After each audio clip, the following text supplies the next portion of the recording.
Hello everyone, আমাদের আজকের topic হচ্ছে ব্যাকড বাই পপুলার ভোট। যেহেতু অনেকেই আমাদেরকে মেসেঞ্জারে, ইউটিউবে এবং আরো অনেক জায়গায় একজন ইমেইলে, আমি জানি না মেইলে কেন বলতে হবে, ইসরায়েল নিয়ে কথা বলতে বলছে।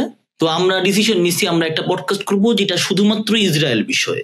শুধুমাত্র ইসরায়েল নিয়ে আমরা কেন কথা বলতে চাই, কারণ হচ্ছে যদি আপনি চিন্তা করেন, ধরেন আপনার জোকার সিনেমাটা দেখছেন কিনা আমি জানি না, আমার মোটামুটি পছন্দের একটা সিনেমা। সোহাগ ভাই কি দেখছেন? আমি তো দেখছি।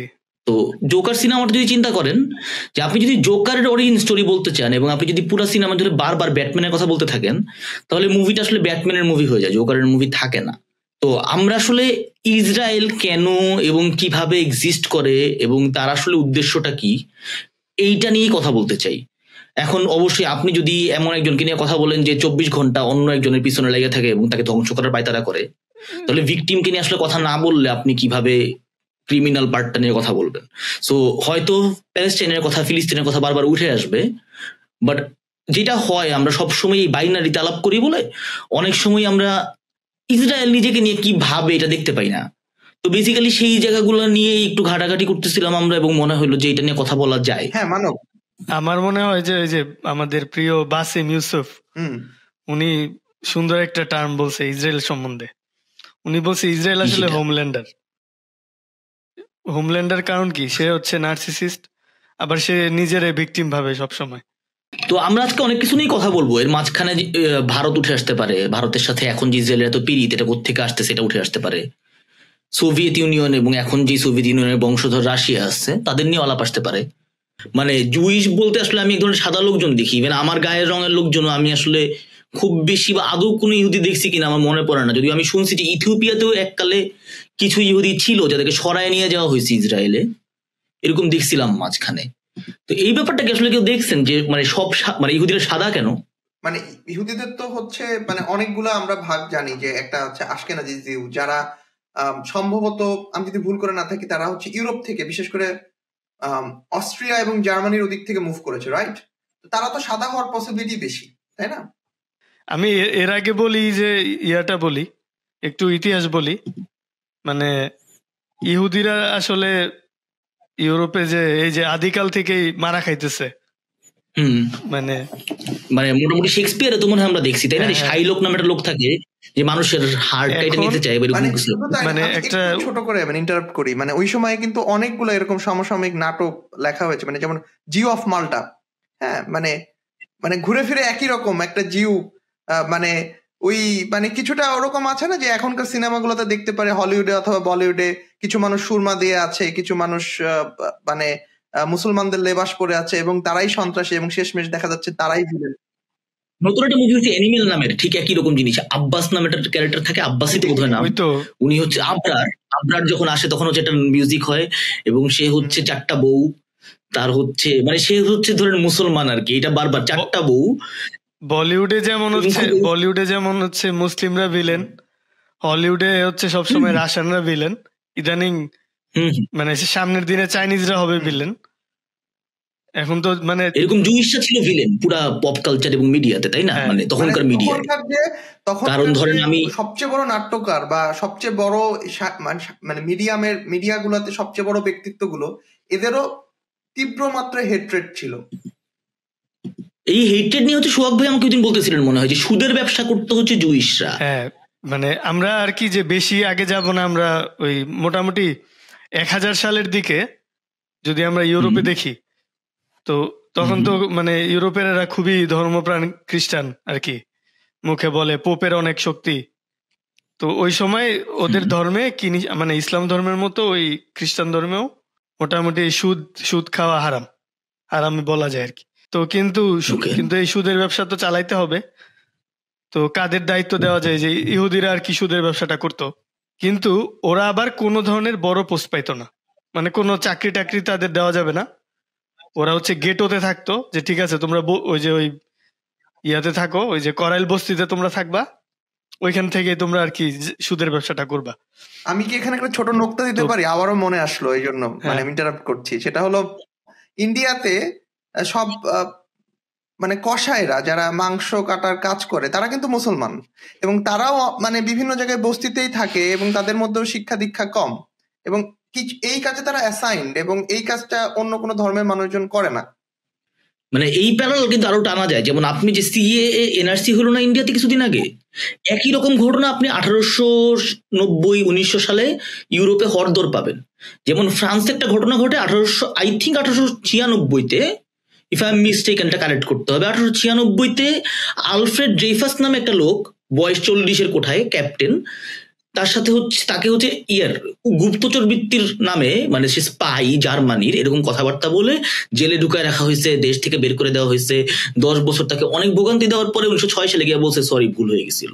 এবং তাকে নিয়ে ওই প্রোপাগান্ডার কারণেই পরবর্তীতে লেফটিস্টরা অনেক জোর পায় যে আমাদের গভর্নমেন্ট আসলে খুবই অ্যান্টি জু, এটা বলার কারণ হচ্ছে যে ড্রেইফাস কিছুই করে নাই, কিন্তু ড্রেইফাস ইহুদি, এবং ড্রেইফাসের বাড়ি হচ্ছে জার্মানির বর্ডারে। তো খুবই মজার এটা যে যেই জার্মানি আর 30 বছর পর তার অর্ধেকের বেশি, অর্ধেক কেন 90% ইহুদিকে কচুকাটা করবে, ড্রেইফাসকে সেই জার্মানির গুপ্তচর বলা হয়েছে, কারণ তুমি তো জু।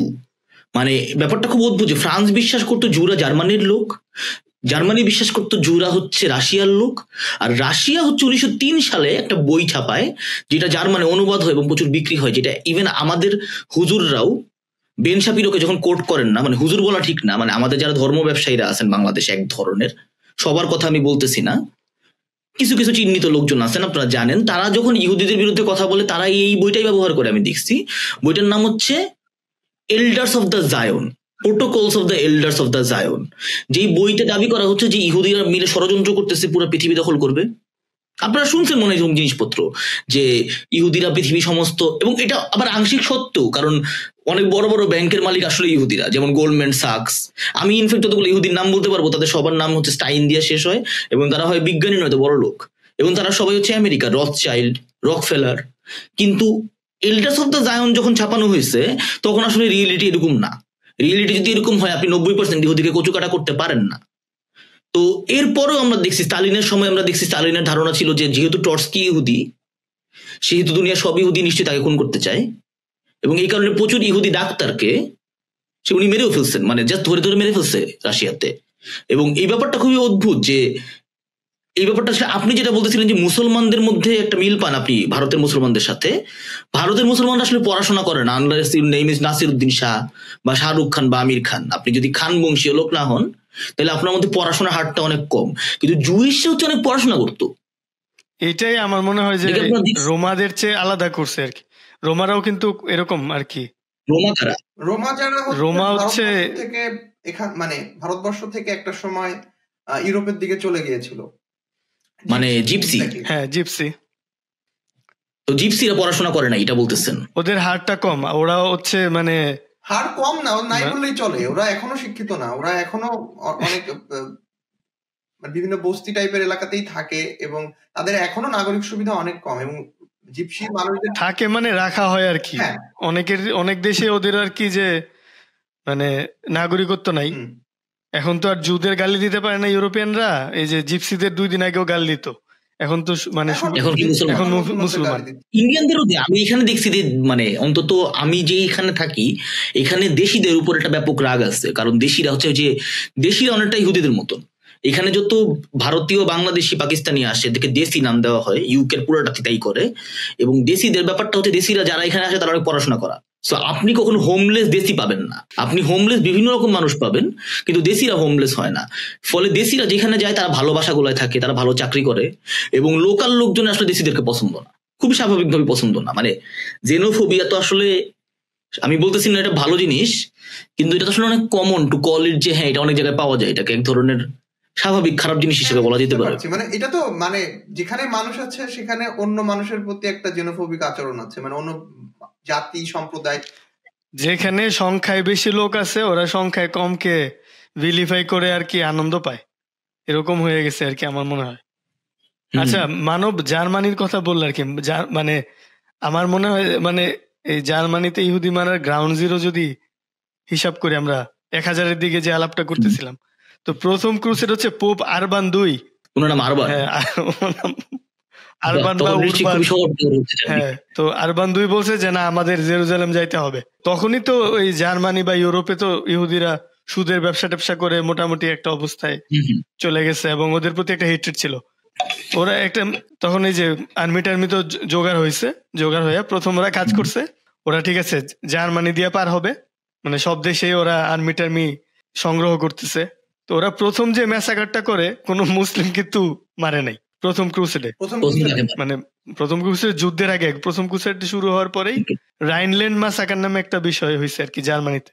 2000 ইহুদি মেরে ফেলছে ভুলে না, ওদের উপর খুব ছিল যে ওই যে একটা তো আলাপ আছে যে ওরা জুডাস। ও হ্যাঁ, ওরা মানে শুনতে তো একই রকম, মানে জুডাইজম না না এরকম না। হ্যাঁ মানে শব্দ কথা খুবই কাছাকাছি।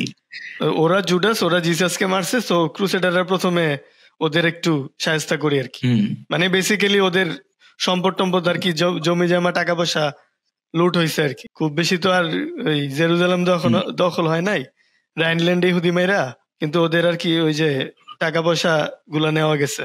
তো আর কি, তো আমরা যদি আরো ফাস্ট ফরওয়ার্ড করি, ধ্রুব ওই দিন আমাকে বলতেছিল যে ওই লাস্ট জিও অফ মাল্টা না, আমি বলছিলাম স্পেনে যখন স্পেনের ব্যাপারটা কি যে হচ্ছে মানে অটোম্যান বা মুসলিম সাম্রাজ্যগুলোতে কিন্তু ইহুদিরা খুব ভালো অবস্থানেই ছিল। আমি যদি তুলনা করি, মানে খুব ভালো কিনা এটা ডিবেটেবল। ভালো অবস্থা মানে মাইনরিটিরা তো সব জায়গায় হচ্ছে মারা খাবে, কিন্তু মানে মনদের ভালো যদি বলা যায় আর কি। না না, আমি এই কারণে বলছিলাম যে আমি দেখতেছিলাম যে ফ্রেঞ্চ পলিটিক্সে একটা কথা খুব প্রচলিত, মুসলমানরা তো অনেক খারাপ, কারণ মুসলমানরা হচ্ছে জিজিয়া কর বসাইতো বিধর্মীদের উপরে। এবং আসলে আপনি যদি মডার্ন হিউম্যান রাইটস চিন্তা করেন যে এক্সট্রা একটা পপুলেশনকে কেন এক্সট্রা ট্যাক্স দিতে হবে, এটা আসলেই খারাপ। কিন্তু প্রি হিউম্যান রাইটস যুগে 500-600 বছর আগে, ইভেন এখনো অনেক জায়গার মাইনরিটিদের কাছে, মানে এটা হচ্ছে আমার বক্তব্য না, এটা হচ্ছে একজন ফ্রেঞ্চ জার্নালিস্টের বক্তব্য, লাইক এখনো তো অনেক মাইনরিটির কাছে মনে হতে পারে এক্সট্রা টাকা দিলে যদি ওরা আমাকে না মারে তাহলে অ্যাটলিস্ট না মারুক আমাকে। কারণ প্রচুর জায়গায় তো আমরা এখনো কনসেন্ট্রেশন ক্যাম্পে নতুন নতুন ভেরিয়েশন দেখি, মানে চার্চিলের লেগেসি তো শেষ হয় না, they are still making new concentration camps. So এই ব্যাপারগুলো একটু ডিবেটেবল, যে আমরা যখন বলতেছি যে হিস্টোরিক্যালি কেউ ভালো ছিল, সে হয়তো তার কন্টেম্পোরারিদের চেয়ে ভালো ছিল, কিন্তু আমাদের বর্তমান যে ডেফিনিশন অফ হিউম্যান রাইটস সেখানে প্রবাবলি তারা আসলে পাস মার্ক পায় না। সেটা তো এটা ক্লিয়ার, এটা ক্লিয়ার। আমরা আমি যদি 50 বছর আগেও একটা চিন্তা ভাবনা করি, তখনকার সাথে এখনকার অনেক কিছু মিলালে তো মিলছে না। কারণ তখন নারীদের অধিকারের অবস্থা বা এখনকার নারীদের অধিকার অবস্থা একরকম না, তাই না? বা তখনকার হচ্ছে কালোদের ভোটাধিকারের অবস্থা আর এখনকার ভোটাধিকারের এক অবস্থা না। কিন্তু তাই বলে কি কালোদের উপরে কি নির্যাতন হয় না? তাই বলে কি নারীদের উপর এখন নির্যাতন হয় না? সবকিছুই হয়, সবকিছুই আছে। কিন্তু ওই সময়ের তুলনায় অন্যান্য জায়গা থেকে দেখা যাচ্ছে যে মুসলিম সাম্রাজ্যগুলো, বিশেষ করে অটোমান এম্পায়ারে ইহুদিদের অবস্থা ভালোই ছিল। আমি একটা উদাহরণ দিতে পারি এখানে, আমি যেটা আমি সোহাগকে দিয়েছিলাম আর কি, সেটা হলো 1492 সালে, হ্যাঁ, যখন মুসলিমদের হাত থেকে স্পেনকে নেওয়া হচ্ছে এবং ইজাবেলা মানে খ্রিস্টান বাহিনী অ্যাটাক করেছে, তখন গ্রানাডা ওয়ার, এক্স্যাক্টলি, হ্যাঁ, তখন কিন্তু তখন ছিল অটোমান সুলতান মনে হয় বায়েজিদ দ্য সেকেন্ড। সে হলো হচ্ছে শিপ পাঠায় এবং সেই শিপে করে মানে সেখানে মুসলিমরাও হচ্ছে অটোমান এম্পায়ারে ফিরে গেছে, আবার বহু ইহুদিও রক্ষা পায় সেই হচ্ছে একজন অটোমান। এটার আমি একটা ওই মানে স্পেনে ওদের ন্যাশনাল মিউজিয়ামে আমি একটা পেন্টিং দেখছিলাম আর কি।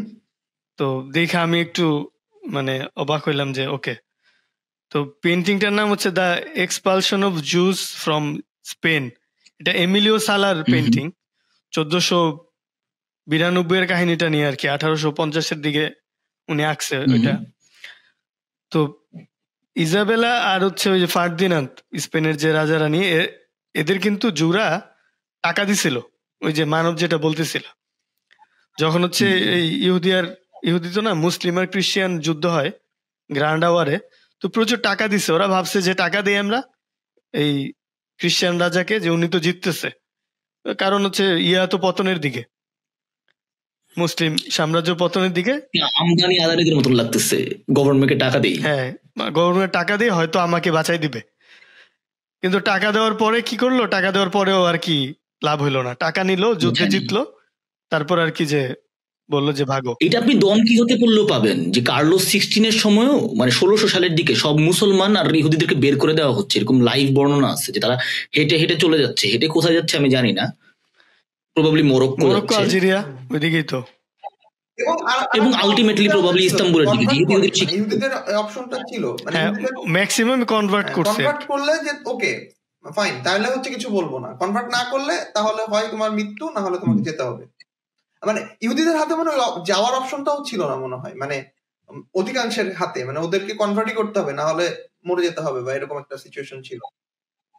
এবং এই মেরে ফেলা তো শেষ হয় নাই। যেমন ধরেন বুদাপেস্টে যদি আপনি এখন যান, আপনি দেখবেন যে অনেকগুলো সুন্দর সুন্দর পাব আছে যেখানে হচ্ছে মানুষজন হালকা মদ্যপান করে, এবং সেগুলোর নাম হচ্ছে রুইন পাব। তো আমি ফার্স্টে যখন দেখছি আমি বুঝি নাই যে কিসের রুইন, কে কি হয়েছে। এবং তারপর যখন দেখলাম যে এই রুইন পাব গুলো আসলে হচ্ছে ইহুদিদের ফেলে যাওয়া বাড়ি, ওদেরকে যখন মেরে ফেলছে, যখন ওদেরকে কচুকাটা করছে বিভিন্ন ভাবে, গ্যাস চেম্বার এবং অন্যান্য ভাবে, তাদের বাড়িগুলো যে পড়ে আছে এগুলাকে বার বানায় ফেলছে লোকজন। মানে ক্রুয়েলটির, আমি এত অদ্ভুত ক্রুয়েলটি কখনো দেখি নাই। যে একটা চিন্তা করেন যে এখনকার, আমি চাচ্ছি না প্যালেস্টাইন নিয়ে কথা বলতে, কিন্তু চিন্তা করেন যে যদি কোনোভাবে তারা প্যালেস্টাইন দখল করতে পারে ইসরায়েলের লোকজন, তারপর সবগুলো বাড়িকে বার বানায় ফেললো, কারণ ওরা তো মরেই গেছে, আমরা বার বানায় ফেলবো। আরো মানে একটা ক্রুয়েলটির আলাপ দিলাম, বাজে একটা ঘটনা আমার মনে আছে। ওই যে আমি এক জায়গায় পড়ছিলাম, যখন হচ্ছে ইরানে শাহের পতন হয় না, তো এই শাহদের আর কি এই ওদের শাহের বাবার মাজার মনে হয় হচ্ছে এই যে বিপ্লবীরা ওরা পাবলিক টয়লেট বানাইছিল। রেজা শাহের বাজার, মানে বড় রেজা শাহের পাহলবীর, হ্যাঁ, বাবার মাজার, তাই তো? বাবার মাজার, হ্যাঁ ওই আর কি বড় রেজা শাহ। হ্যাঁ, বাহ। তো আচ্ছা আমরা একটু ফাস্ট ফরওয়ার্ডে যাই। মানে আমরা তো দেখলাম যে কারণ আমরা ইসরায়েল নিয়ে কথা বলতে চেয়েছিলাম, আমরা কথা বলতেছি ইহুদিদের নিয়ে বারবার, কেন? ঠিক আছে, আমরা সেকেন্ড ওয়ার্ল্ড ওয়ারে এখানেই নোকতা দিতে চাচ্ছিলাম যে টাকার ব্যাপারটা, যে সোহাগ বলল যে ওই সময় হচ্ছে খ্রিস্টানদেরকে টাকা দেওয়ার চেষ্টা করেছিল ইহুদিরা, কিন্তু তারপরে তারা বাঁচতে পারে নাই। তো এই সিমিলার অ্যাপ্রোচ কিন্তু ওরা বারে বারে নেয়। হ্যাঁ, তো অটোম্যান এম্পায়ার তখন হচ্ছে ছিল আব্দুল হামিদ দ্য সেকেন্ড। এটা হচ্ছে 1895 আর কি, 95 দিকে। তার আগে হচ্ছে ছোট ছোট জায়গা, বিভিন্ন জায়গা ইহুদিদের কাছে কিন্তু ততদিনে অনেক টাকা চলে এসেছে, তারা ব্যবসা পাতি করে অনেক। হ্যাঁ, 1880 পরে আর কি ওরা জায়গা কিনা শুরু করে, মানে জায়নিজমের আইডিয়া বা হচ্ছে হোলি ল্যান্ডের আশেপাশে। ওদের তো সংখ্যায় কম ছিল, 10-12% ছিল ওই সময়। পুরা ধরো আমরা যদি ম্যান্ডেটরি প্যালেস্টাইন, আরবে বলতে আর কি যে ইয়াতে মানে আর কি ইসরায়েল প্যালেস্টাইনের, জেরুজালেমের আশেপাশে আমরা যদি হিসাব করি আর কি, মানে ব্রড হিসাব করলে আর কি, মানে পুরা প্যালেস্টাইন ইসরায়েল ল্যান্ডে। তো ওরা 1880 পরে আর কি যে জায়গা কিনা শুরু করলো। মানে আগে তো জায়গা মানে রাজার বাদশাদের কাছে তো ছিল তখন অটোম্যানের, মানে তখন ওরা ওদের মানে বিশাল জায়গা অটোম্যানদের, মানে এদিকে ইরাক, সিরিয়া, ফিলিস্তিন সবই তো পুরাটাই আরব ল্যান্ডের কাছে। তো এখানে আমি আসছিলাম যে আব্দুল হামিদের কাছে তৎকালীন সেফুদা আর কি, মানে সেফুদা বলছি কারণ সে একাধারে সাংবাদিক, সাহিত্যিক এবং অনেক কিছু। মানে ভদ্রলোকের নাম হচ্ছে থিওডর হার্জেল। তো উনি আসলে হচ্ছে বুঝি নাই, জার্মানি ইহুদি, আশকেনাজি, এক্স্যাক্টলি, অস্ট্রিয়ার বাড়ি, আশকেনাজি।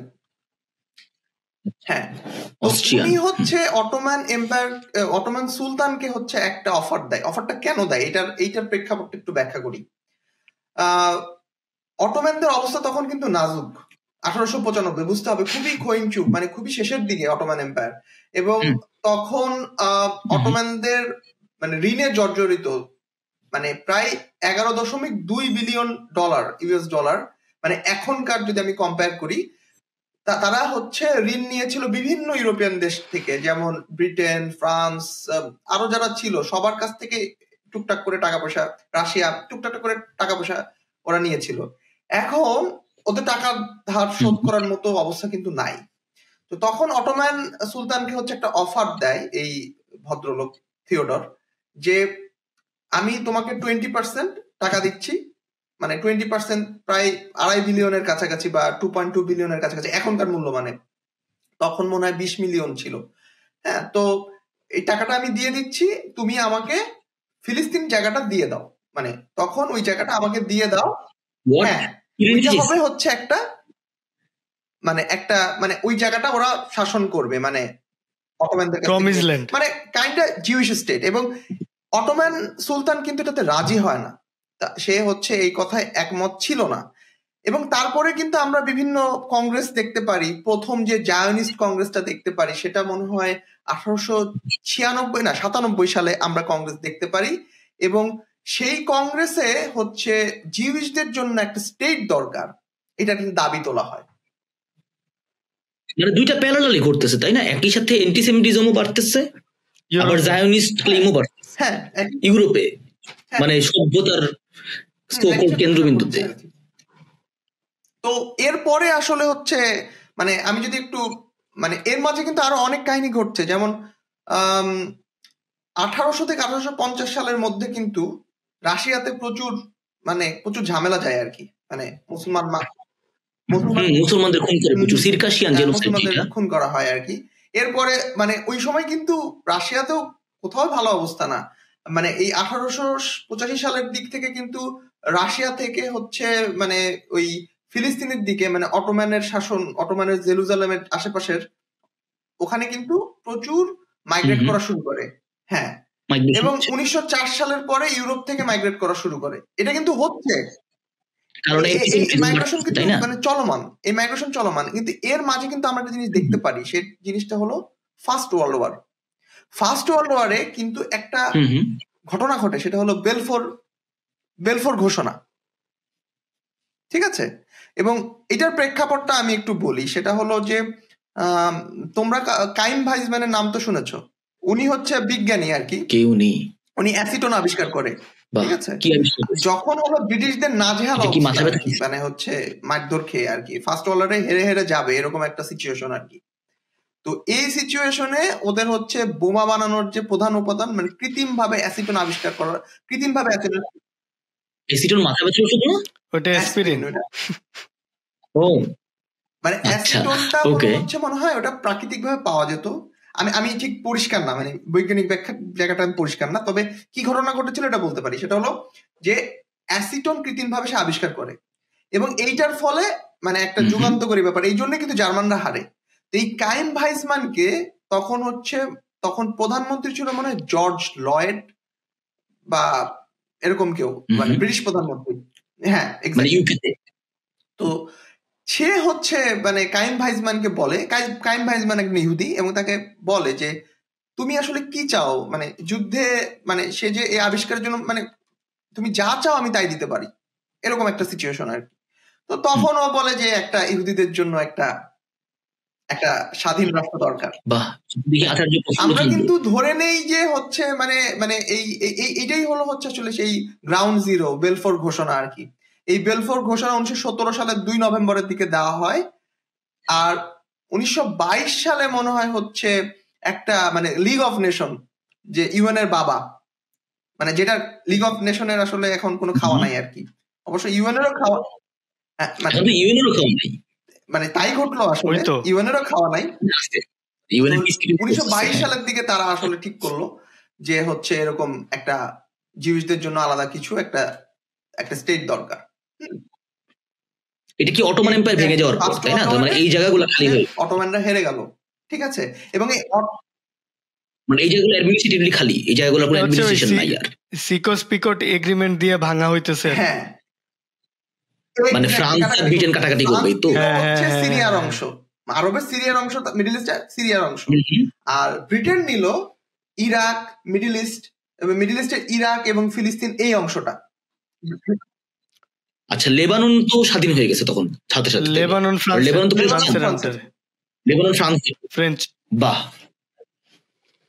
মানে বন্ধুরা ভাগ করতেছে। চলো আমরা আর কি, হ্যাঁ মানে চলো আমরা একটু ভাগাভাগি করি। এদের কিন্তু খাওয়া আছে, আপনি ইউরেন নিয়ে বলতে কিন্তু খাওয়া নাই, হচ্ছে গনিমতের মাল বা কিছু একটা মুসলমানদের উপরে আসে, কিন্তু ভাগ বটোয়ারা তো আসলটা তো করলো তো হলো হচ্ছে আসল মানে এই অটোমানের গনিমতের মাল তো আর আসলে ফ্রেঞ্চ আর ফ্রেঞ্চ আর ব্রিটিশরা ব্রিটিশরাই ভাগ তো করছে। এর গনিমতের মাল ভাগাভাগি করে নিল নিজেদের মধ্যে আর কি।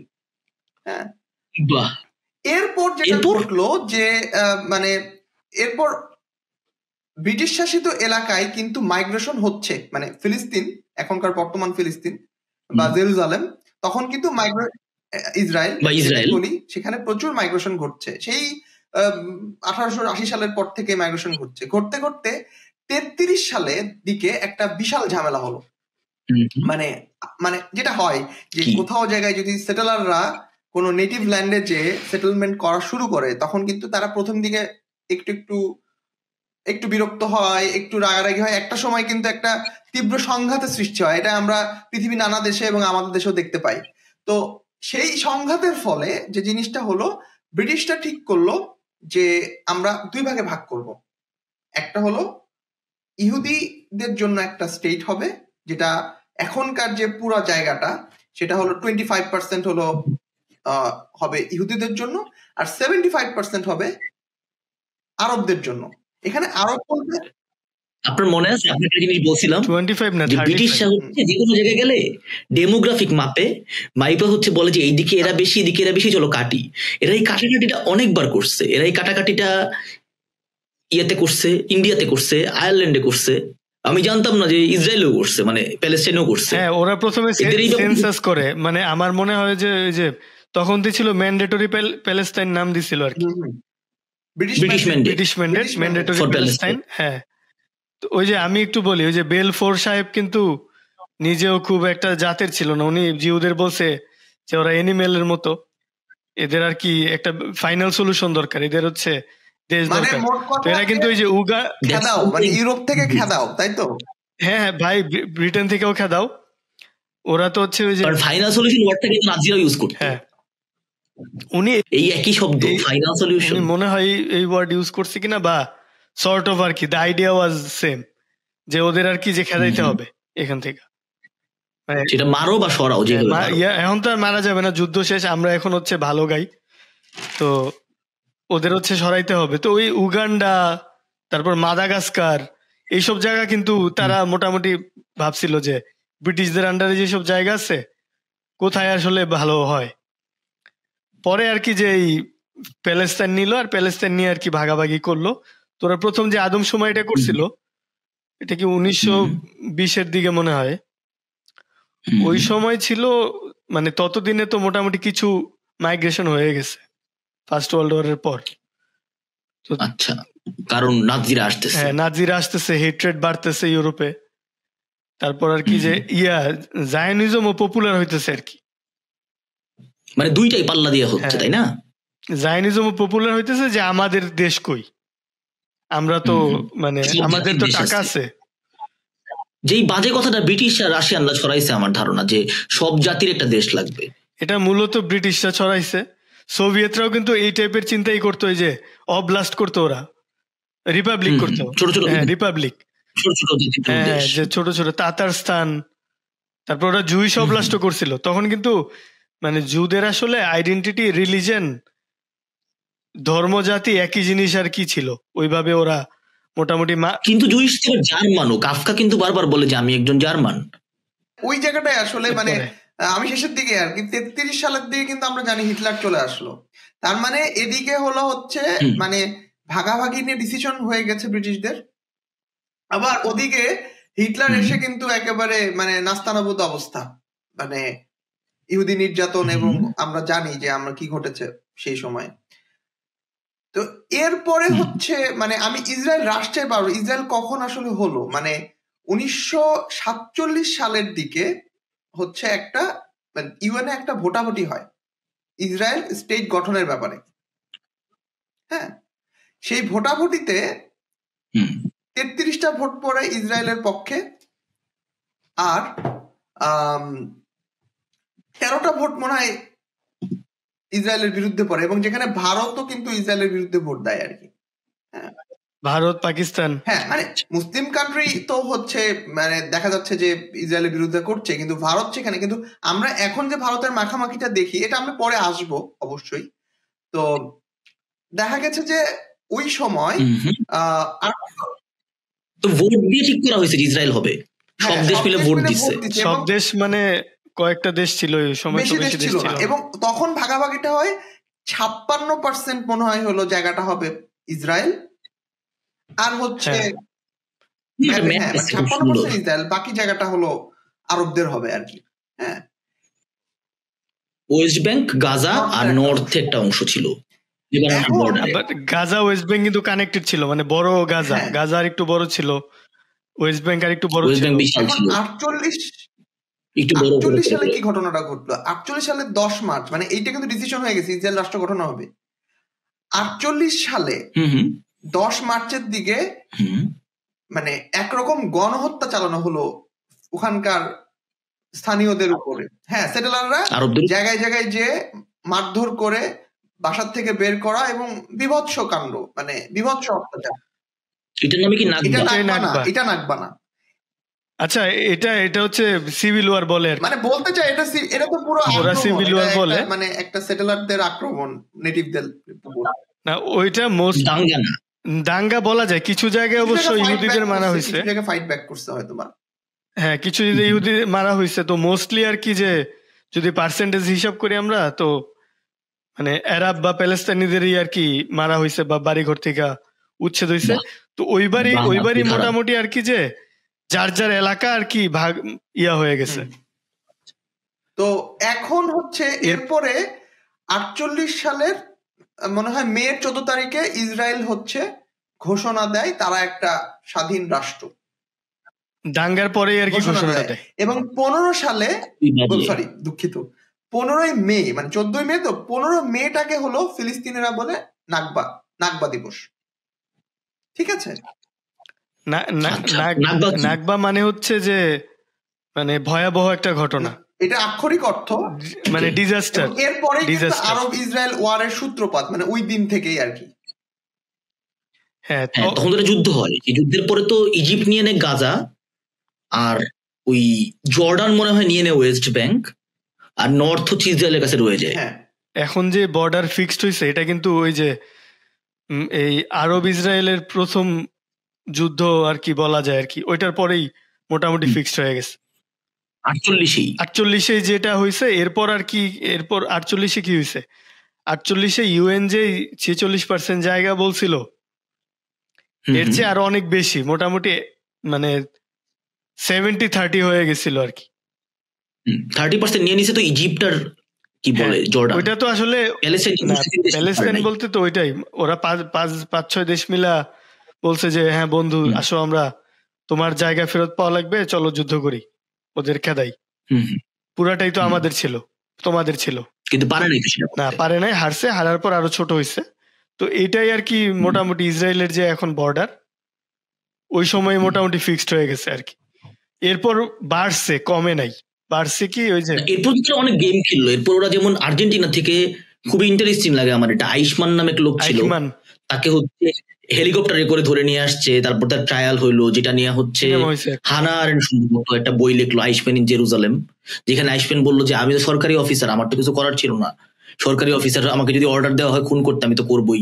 খুবই সিমিলার টু বাংলাদেশে আমি এরকম মানুষজন দেখছি আইসম্যানের মতন, অনেক দেশেই থাকে এরকম লোকজন। এবং আমি যেটা দেখলাম আর কি, যে ইসরায়েল হচ্ছে মোটামুটি শান্ত 48 থেকে 67। একবার যখন এক পাশে জর্ডান নিয়ে নিছে ওয়েস্ট ব্যাংক, আর এক পাশে গাজা নিয়ে নিচ্ছে হচ্ছে ইজিপ্ট, এরপর ইসরায়েল 67 সাল পর্যন্ত মোটামুটি শান্ত। যেমন মোটামুটি শান্ত কেন বলতেছি, এটা খুবই অদ্ভুত আমার কাছে, কারণ আমি ছোটবেলায় জানতাম যে সোভিয়েত ইউনিয়ন আর ইউএসএ হচ্ছে সাপে নেউলের সম্পর্ক, তারা পরস্পরকে ভালোবাসে না, এবং তারা কোল্ড ওয়ার, হিটেড ওয়ার, বিভিন্ন রকমের ওয়ার করে অভ্যস্ত। কিন্তু এই দুই পক্ষই এবার ইসরায়েলের বন্ধু না মানে 67 পর্যন্ত। এখানে কিন্তু Even বাংলাদেশ though- থেকে আসলে একটু টানাপোড়েন যাচ্ছিল এবং হ্যাঁ, কারণ স্টালিন তো ওই প্যারানয়েড, উনি তো বিশ্বাস করে যে ইহুদিরা ওনাকে মেরে ফেলবে। কিন্তু ওইটুকুন বাদ দিলে ইসরায়েল এবং মানে সোভিয়েতের সম্পর্ক মোটামুটি ভালো। স্ট্যাটাস কো যেটা বলে আর কি, স্ট্যাটাস কো মেনটেন হয়েছে আর কি। ইসরায়েল একটা ভালো স্ট্যাটাস কো মেনটেন করছিল 20 বছর, এবং এই 20 বছর সে অনেক কাজ করছে, মোসাদের ট্রেনিং বাড়ছে, তার নিজের ইন্টারনাল ব্যাপার স্যাপার স্ট্রং হয়েছে। আমি ডিটেল জানি না তার অ্যাডমিনিস্ট্রেশন কেমন, কিন্তু সে একটা মোটামুটি দেশ হিসেবে দাঁড়াইছে। হ্যাঁ, দেশ দাঁড়ায় গেছে। 67 গিয়ে কি হলো, 67 দেখলাম যে ধরেন আমি জানতাম 9 মাস যুদ্ধ হওয়াটা অনেক ছোট, 71 সালের যুদ্ধটা অনেক হ্যাঁ, ছোট, অনেকেই বলে। 67 দেখলাম যে ওরা যুদ্ধ করছে 6 দিন। 6 দিন কিভাবে যুদ্ধ হয়? 6 দিন যুদ্ধ হয়, যদি 6 দিনে তুমি হারো, যুদ্ধের লেন্থের হিসাবটা কি? যে আমি ধরো তোমাকে আক্রমণ করব, ওই যে রেসলিং এর মতো, ওই যে তিনবার হচ্ছে কি মানে স্ল্যাম ডাউন, না চাপড়াইতে হবে আর কি, চাপড়াইলে বল ইয়াতে ফ্লোরের মধ্যে, যে ওকে আমি হেরে গেছি, বর্ষতা শিকার। এখন 9 মাসের মধ্যে পাকিস্তানিরা বলছে আমরা ভাই পারতেছি না আর। এখন মানে 67 ওয়ারে 6 দিনেই বলে দিছে আরবরা যে ভাই আমরা পারতেছি না। কেন পারতেছি না? কারণ এই যে তুমি যে বললা ওরা টেকনোলজিক্যালি খুবই অ্যাডভান্স হয়েছে, এবং রাশিয়া তো ধরো একটা সময় সাপোর্ট করতো, একটা সময় পরে কি বিরোধিতা করে নাই, এভাবে ওদের পজিশন চেঞ্জ হয়েছে। তারপর হচ্ছে ওর প্রতিবেশীদের সাথে এলাই করা শুরু করলো কোল্ড ওয়ারের সময়, আরব প্রতিবেশী যারা, মানে ইজিপ্টের সাথে সোশ্যালিজমের বাতাস তখন লাগা শুরু হয়েছে ইজিপ্টে। তারপর হচ্ছে এই যে বাথ পার্টি যেটা এখন ওই যে বাশার আল আসাদ ওর হাফিজ, সিরিয়া ইরাকে এইসব জায়গায় সোশ্যালিজমের বাতাস লাগা শুরু হয়েছে। ও ইয়েমেনে তো হয়েছিল মনে হয়। হ্যাঁ, ইয়েমেনে হয়েছিল। ইয়েমেন তো 2টা ছিল নর্থ কোরিয়ার মতো। তো এইসব জায়গায় আর কি যে, এবং এতে কি হয়েছে, এতে ওর হচ্ছে ইসরায়েলের সাথে দূরত্ব তৈরি হয়েছে। এটা রিপ্লেস করছে হচ্ছে এই যে তখন আমেরিকায় তো টাকাওয়ালা ইহুদিতে ভরা, এবং যারা আর কি মনে করে যে এই দেশটা তো আমার, এই দেশটা হইছে ভালো হইছে, এবং ওরা লবি হইছে প্রচুর হচ্ছে এই যে রকফেলার, রথশাইল্ড, ব্যাংকার ট্যাঙ্কার হাবিজাবি বিশাল আর কি যে পাওয়ার হয়ে গেছে। তো ওরা টেকনোলজিক্যালি এরা হচ্ছে সিরিয়াস এলাই হিসাবে নিচ্ছে যে আচ্ছা মিডল ইস্টে আমার এলাই হচ্ছে এই যে সৌদি টৈদি তো এলাই, কিন্তু আমরা জানি এদের সাথে আমার বিজনেসের সম্পর্ক, কিন্তু আমার রক্তের সম্পর্ক হচ্ছে ইসরায়েলের সাথে। এটা ইউএস পলিসি হিসাবে নিছে এই যে এই 52 থেকে 67 পর্যন্ত যদি বলি আর কি। তো টেকনোলজিক্যালি ও তো সার্ভাইভালিস্ট মোডে চলে গেছে যে আমার তো বাঁচতে হবে এখন। আমি ইসরায়েল তো পাশে তো সব শত্রু, আরব শত্রু একদিকে আছে হচ্ছে যে মানে সাগর একদিকে, আরেকদিকে সব শত্রু। তারপরে যে from the river to the sea আমার শত্রুই শুধু। তো আমার এখন করতে হবে, টেকনোলজিক্যালি আগাইতে হবে। তো এরা এই যে সবাই মিলে যুদ্ধ করেও 6 দিন পর ভাই আমরা পারি না, এবং তখনই তো মানে ওয়েস্ট ব্যাংক আর গাজা দখলে চলে গেল। তখন পারি না বইলা একদম সব হারাইছিল, মানে তখনই প্রথম, মানে যে কারণে বোকা বন্ধু থাকতে হয় না। প্রথম তখন হচ্ছে এই 2টা জায়গা দখল করে নেয় ইসরায়েল, এবং সিনাই নিয়ে নিছিল মনে হয়, অনেক বড় একটা জায়গা সিনাই নিয়ে নিছে, গোলাহেড নিয়ে নিছে। কারণ প্রধান 2 হচ্ছে মানে এই যুদ্ধের প্রবক্তা সিরিয়া আর হচ্ছে মিশর।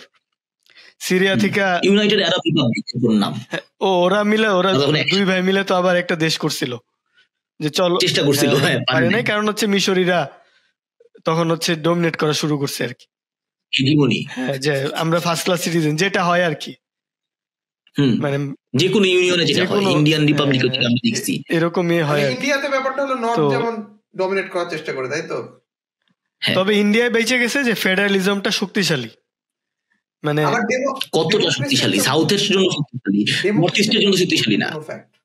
হ্যাঁ, ডেমোক্রেসি একটা গুরুত্বপূর্ণ ফ্যাক্ট। ওই আরবের যে আর কি যে ইউনাইটেড আরব দেশ করলো, ওইখানে বড় পোস্ট গুলো আবার নেওয়া শুরু করলো মিশরি লোকজন, সিরিয়া। তো পরে আর কি যাই হোক, ওইটা আরেক আলাপ, আরবদের নিয়ে আরেকটা আলাপ করব। তো এখানে কি হইলো, এই যে 67 পরে এই যে ওয়েস্ট ব্যাংকে আর কি যে ওরা চিন্তা করলো যে এই যে এতগুলা জায়গা আমরা দখল করছি, আর এখানে তো আমরা ইহুদিদের বাড়িঘর বানায় ছোট ছোট আকারে দখল শুরু করতে পারি।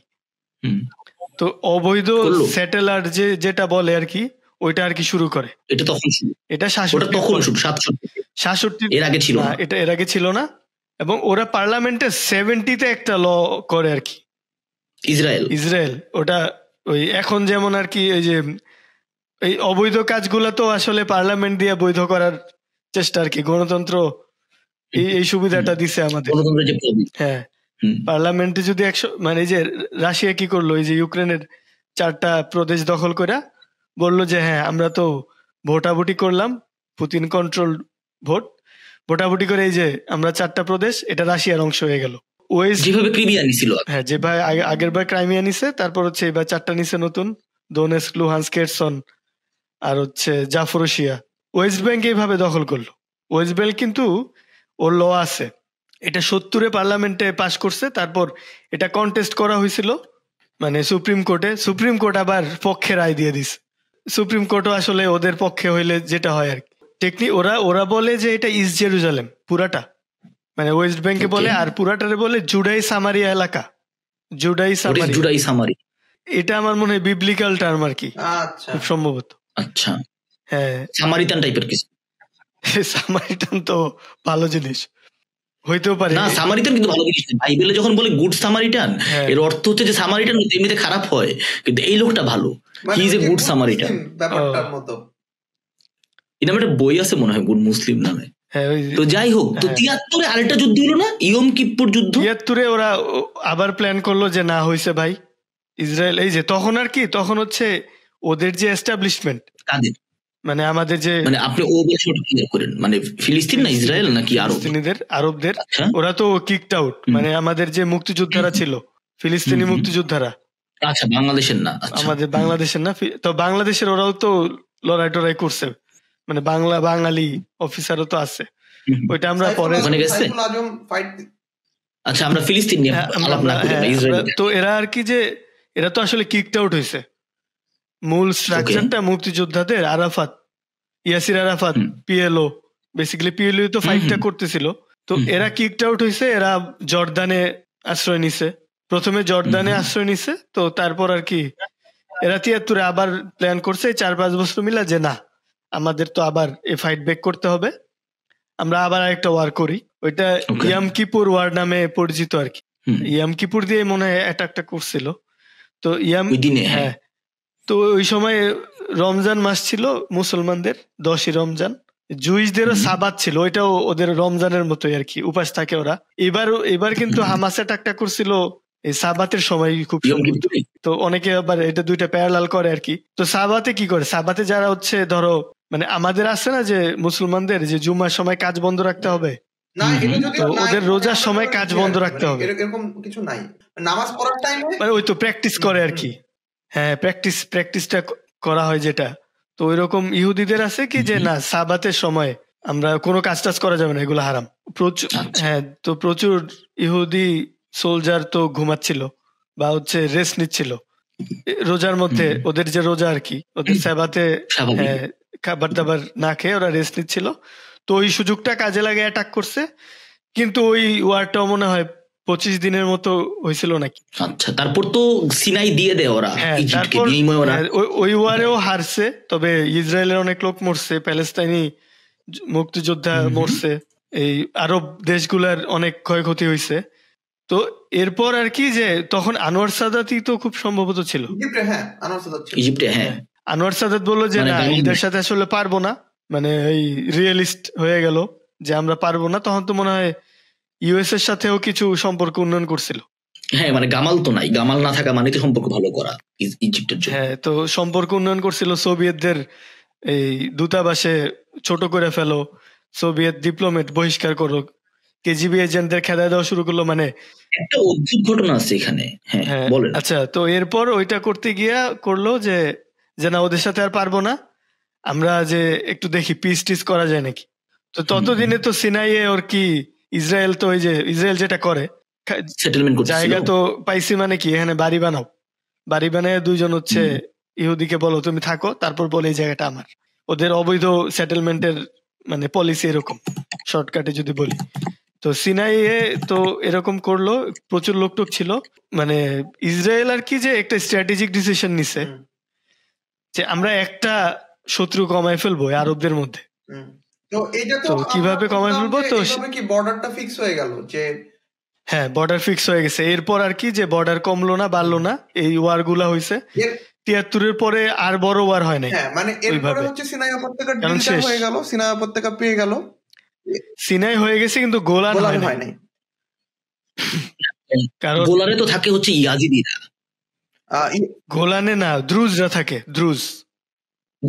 সরি ইয়াজিদিয়া দ্রুজ তো আমরা গুলায় ফেলি বারবার। দ্রুজরা থাকে, বেদুইনরা থাকে, মানে ইসলামের মতো এটা রিলিজিয়ান না, এটারে বলে হচ্ছে শিয়া ইসলাম থেকে উদ্ভূত একটা রিলিজিয়ান। আমি ঠিক এই আইডিয়াটা পরিষ্কার না, মানে শিয়া ইসলাম থেকে হলো তো মানে তারা হচ্ছে মানে প্রফেট কাকে মানছে, মানে তারা বলে যে আরেকজন ফাতিমি খলিফা ছিল, তিনি হচ্ছে এক ধরনের নবী আর কি। তারা হচ্ছে এক্সট্রা নবীতে বিশ্বাস করে মুহাম্মদ সাল্লাল্লাহু আলাইহি ওয়াসাল্লামের পর, মানে কিছুটা বাহাইদের মতন, কিন্তু বাহাইদের মতন টাকাওয়ালা নয়, কিন্তু টাকার ব্যাপারটা এখানে জরুরি। বাহাইরা তো পৃথিবীতে অনেক জায়গায় ছড়ায় গেছে এবং বাহাইদের তো পয়সা আছে। দ্রুজরা হচ্ছে খুবই সীমিত জায়গায় আটকানো, ধরেন সিরিয়া, কুর্দিদের মধ্যে দ্রুজ ধর্মটা আছে একটা ভালো মতো কিছুটা, ওদের হচ্ছে মানে কিছুটা, বাট আর একটু অফশুট, কারণ এটা শুরু হয়েছে 1000 বছর আগে। কাদিয়ানিরা শুরু হয়েছে শুক্র রাষ্ট্রদিন, মানে 1900 সালের দিকে। কাদিয়ানিদের যে নবী, যে গোলাম কাদিয়ানি, ওনার ছবি আছে, কিন্তু দ্রুজদের যে নবী বলে না, ওরা রাসূল বলে মনে হয়। মানে ওই তো, মানে ওরা তো একটা এক্সট্রা প্রেরিত পুরুষ চলে গেছে। এই এক্সট্রা প্রেরিত পুরুষের ছবি আছে কাদিয়ানিদের, কারণ তারা তো রিসেন্ট। কিন্তু দ্রুজরা এত পুরানো, এবং কুর্দিদের মধ্যে এটা অনেকটা শিখদের সাথে মিল পাবেন, যে পাঞ্জাবিরা তো সবাই শিখ না, পাঞ্জাবি তো মুসলমানও হয়, হিন্দু হয়, শিখও হয়। কুর্দিরা হচ্ছে দ্রুজ হয়, মুসলিম হয়, কিছু কিছু আবার কমিউনিস্ট হয়, অনেক কিছু হয়। মানে কুর্দিদেরকে নিয়ে আমরা অন্য দিন আলাপ করতে পারি। আমি দেখতেছিলাম যে এগুলো অনেক কিছু আমরা জানি না, কারণ এটা হচ্ছে আমার একটা পুরানো আলাপ যে রবীন্দ্রনাথকে আমরা গুরুত্ব দিই না, কারণ রবীন্দ্রনাথ যে দেশের কবি, মানে ব্রিটিশ ইন্ডিয়া, সেটা পৃথিবী থেকে নাই হয়ে গেছে। তো সোভিয়েত ইউনিয়নের অনেক ঘটনা একইভাবে আমরা জানি না, কারণ দেশটা তো পৃথিবীতে নাই। কারণ পুতিন তো দিন শেষে আর যাই হোক বাম না, ওই অর্থে কোন অর্থে আসলে বাম না। তো সোভিয়েত ইউনিয়নের একটা এমবেসি ছিল 53 সালে, কারণ ওরা তো একটা দেশ, ওদের তো এমবেসি থাকবে সব দেশে। তাদের একটা এমবেসি ছিল ইসরায়েলে, যেটাকে বোম মাইরে উড়ায় দেওয়া হয়। আপনারা জানেন কিনা জানি না, যে ইসরায়েলি ফার রাইট গ্রুপ গুলো তখনই অ্যাক্টিভ হওয়া শুরু করছে। এবং ধ্রুবদাকে আমি বলতেছিলাম যে ইসরায়েলে তো বামপন্থীরা বেশ পাওয়ারফুল, তো ধ্রুবদা তখন খুব অবাক হয়ে গেছে যে বামপন্থী হলো ইসরায়েলি কেন, ওরা প্যালেস্টাইনিয়ান হয়ে যায় নাই কেন। আমি তো মানে ধরে নিয়েছি যে লেফটিস্ট হলে তো তার সম্ভাবনা তো বেশি প্যালেস্টাইনিয়ান হওয়ার, তাই না? আপনি এখন বলতেছেন সম্ভাবনা বেশি, তখন আপনি বলছেন সম্ভাবনা 100%। তো এটা কি সোহাগ ভাই কিছু জানেন, যেহেতু আপনি একজন নোটেড বামপন্থী? হ্যাঁ, আমি তো মানে এক্স বামপন্থী হিসাবে আমি একটু এই বিষয়ে আলোকপাত করি আর কি। মানে এটা অনেকটা ইয়ার মতো আর কি, মানে জামাত ইসলাম বাংলাদেশে যেটা আমরা আর কি মিস করি, যে যেটা ধ্রুব আর কি বলতেছিল, যে আমরা দেখি যে ইসরায়েলের সাপোর্টার যারা ইউরোপে বা মানব যে দেশে থাকো আয়ারল্যান্ডে, তো সব জায়গায় আর কি বামপন্থীরা ইসরায়েলের সাপোর্ট করে না, তারা আর কি বিরোধী, প্যালেস্তাইনকে সাপোর্ট করে। এটা রিসেন্ট হচ্ছে, মোটামুটি আমরা ধরতে পারি যে 10-15 বছর। তো জামাত ইসলামের উদাহরণটা আনলাম কেন, যে জামাত যদি এই দেশে রাজনীতি করতে চায়, ওর কিন্তু বাংলাদেশকে এক্সিস্ট করে ধরেই করতে হবে। তো ইসরায়েলের যে লেফট, ও আসলে জায়নিস্ট লেফট। হ্যাঁ, জায়নবাদ কি? জায়নবাদ হচ্ছে যে আমাদের মানে একটা প্রমিস, জুইশদের একটা বা ইহুদিদের একটা দেশ থাকতে হবে, এটা হচ্ছে জায়নিজমের বেসিক আইডিয়া আর কি। তো ওইটাই ইসরায়েলের দেশটা যখন মানে স্বাধীন হইলো, তখন তো এটা আসলে বামপন্থী লোকজনই, মানে ওই আমরা ওই পড়লাম না পদ্মা নদীর মাঝি একটা যে হোসেন মিয়ার প্রমিস ল্যান্ড একটা করতে চাইছে, হ্যাঁ, তো তখনকার বামরা, কারণ অনেকেই ভাবছে যে এটা ওকে, ওরা তো ইউরোপে প্রচুর নির্যাতিত হয়েছে, আমরা তো রুখতে পারি নাই, তো ওদের একটা জায়গা হইলো আর কি। মানে ইনিশিয়ালি কিন্তু এটাই রেসপন্স ছিল ইউরোপিয়ান বা পৃথিবীর যে বামপন্থীদের আর কি, যে ওকে, যে কারণে আর কি সোভিয়েতরা ভালো সম্পর্কই ছিল একটা সময় পর্যন্ত। ঝামেলাটা শুরু হয় আর কি, হ্যাঁ, পরে এটা ইয়াতে ছিল, যেমন এই 72-73-এও গোল্ডা মেয়ার ছিল ওদের প্রধানমন্ত্রী, মহিলা প্রধানমন্ত্রী, তাই না? গোল্ডা মেয়ার তো হ্যাঁ, মহিলা প্রধানমন্ত্রী, এবং লেবার পার্টি করতো, সোশ্যালিস্ট ছিল তখন উনি, যে সোশ্যালিস্ট ইন্টারন্যাশনাল ছিল একটা, কমিউনিস্ট ইন্টারন্যাশনাল এন্টি, মানে এন্টি স্টালিনিস্টিক আর কি, বেসিক্যালি ট্রটস্কি পন্থী বাম যারা আছে, এই ওইখানকে তো সে 72 সালে না 73 সালে কনভেনশনে গেছে, গিয়ে প্রচুর এরা তাকে তালি টালি দিতেছে যে না তুমি ভালো দেশ চালাচ্ছ, এরকম আর কি। ঝামেলাটা শুরু হয়েছে যে ওয়ার গুলাতে, ঝামেলাগুলা শুরু হয়েছে, দুইটা ওয়ার হইলো না, একটা তো 48-এর ওয়ার, ওকে, একটা বর্ডার হয়েছে। 66-র ওয়ারের পর মোটামুটি ইসরায়েলের সোশ্যাল স্ট্রাকচারটা ভাঙা পড়ছে, রাজনীতির পলিটিক্যাল স্ট্রাকচারটা আর কি। কিভাবে ভাঙছে? 67 ওয়ারের পরে যে স্ট্যাটাস কো তো মানলো না, আমরা আসলে আমরা আক্রমণের শিকার হইতে পারি, এবং সোভিয়েত আমাদেরকে আক্রমণে আবার হেল্প করে, মানে আমাদের এগেনস্টে যায়। সোভিয়েত আমাদের করে, সো বামপন্থীদের ওভারঅল ইসরায়েলে পপুলারিটি কমা শুরু হলো যে না তোমরা এখান থেকে কি বামরা প্যালেস্টাইন বন্ধ এখানে আমি হয়েছে। একটা ছোট জিনিস অ্যাড করতে চাই, মানে 67 এ কিন্তু করো হচ্ছে সোভিয়েত ইউনিয়নে ইসরায়েলের কোনো এম্বাসি নাই, এম্বাসি বন্ধ করে দেওয়া হলো। এই এম্বাসিটা আবার খোলা হলো 1991 সালের পর, তার মানে সোভিয়েত ইউনিয়ন ভেঙে যাওয়ার পর। এর মাঝে কিন্তু কোনো এম্বাসি ছিল না।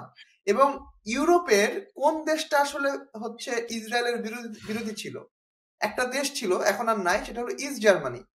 ইস্ট জার্মানি কিন্তু ইসরায়েলের বিরুদ্ধে ছিল এবং সে কিন্তু 1988 সালে ফিলিস্তিনকে সে হচ্ছে মানে স্বীকৃতি দেয় দেশ হিসাবে।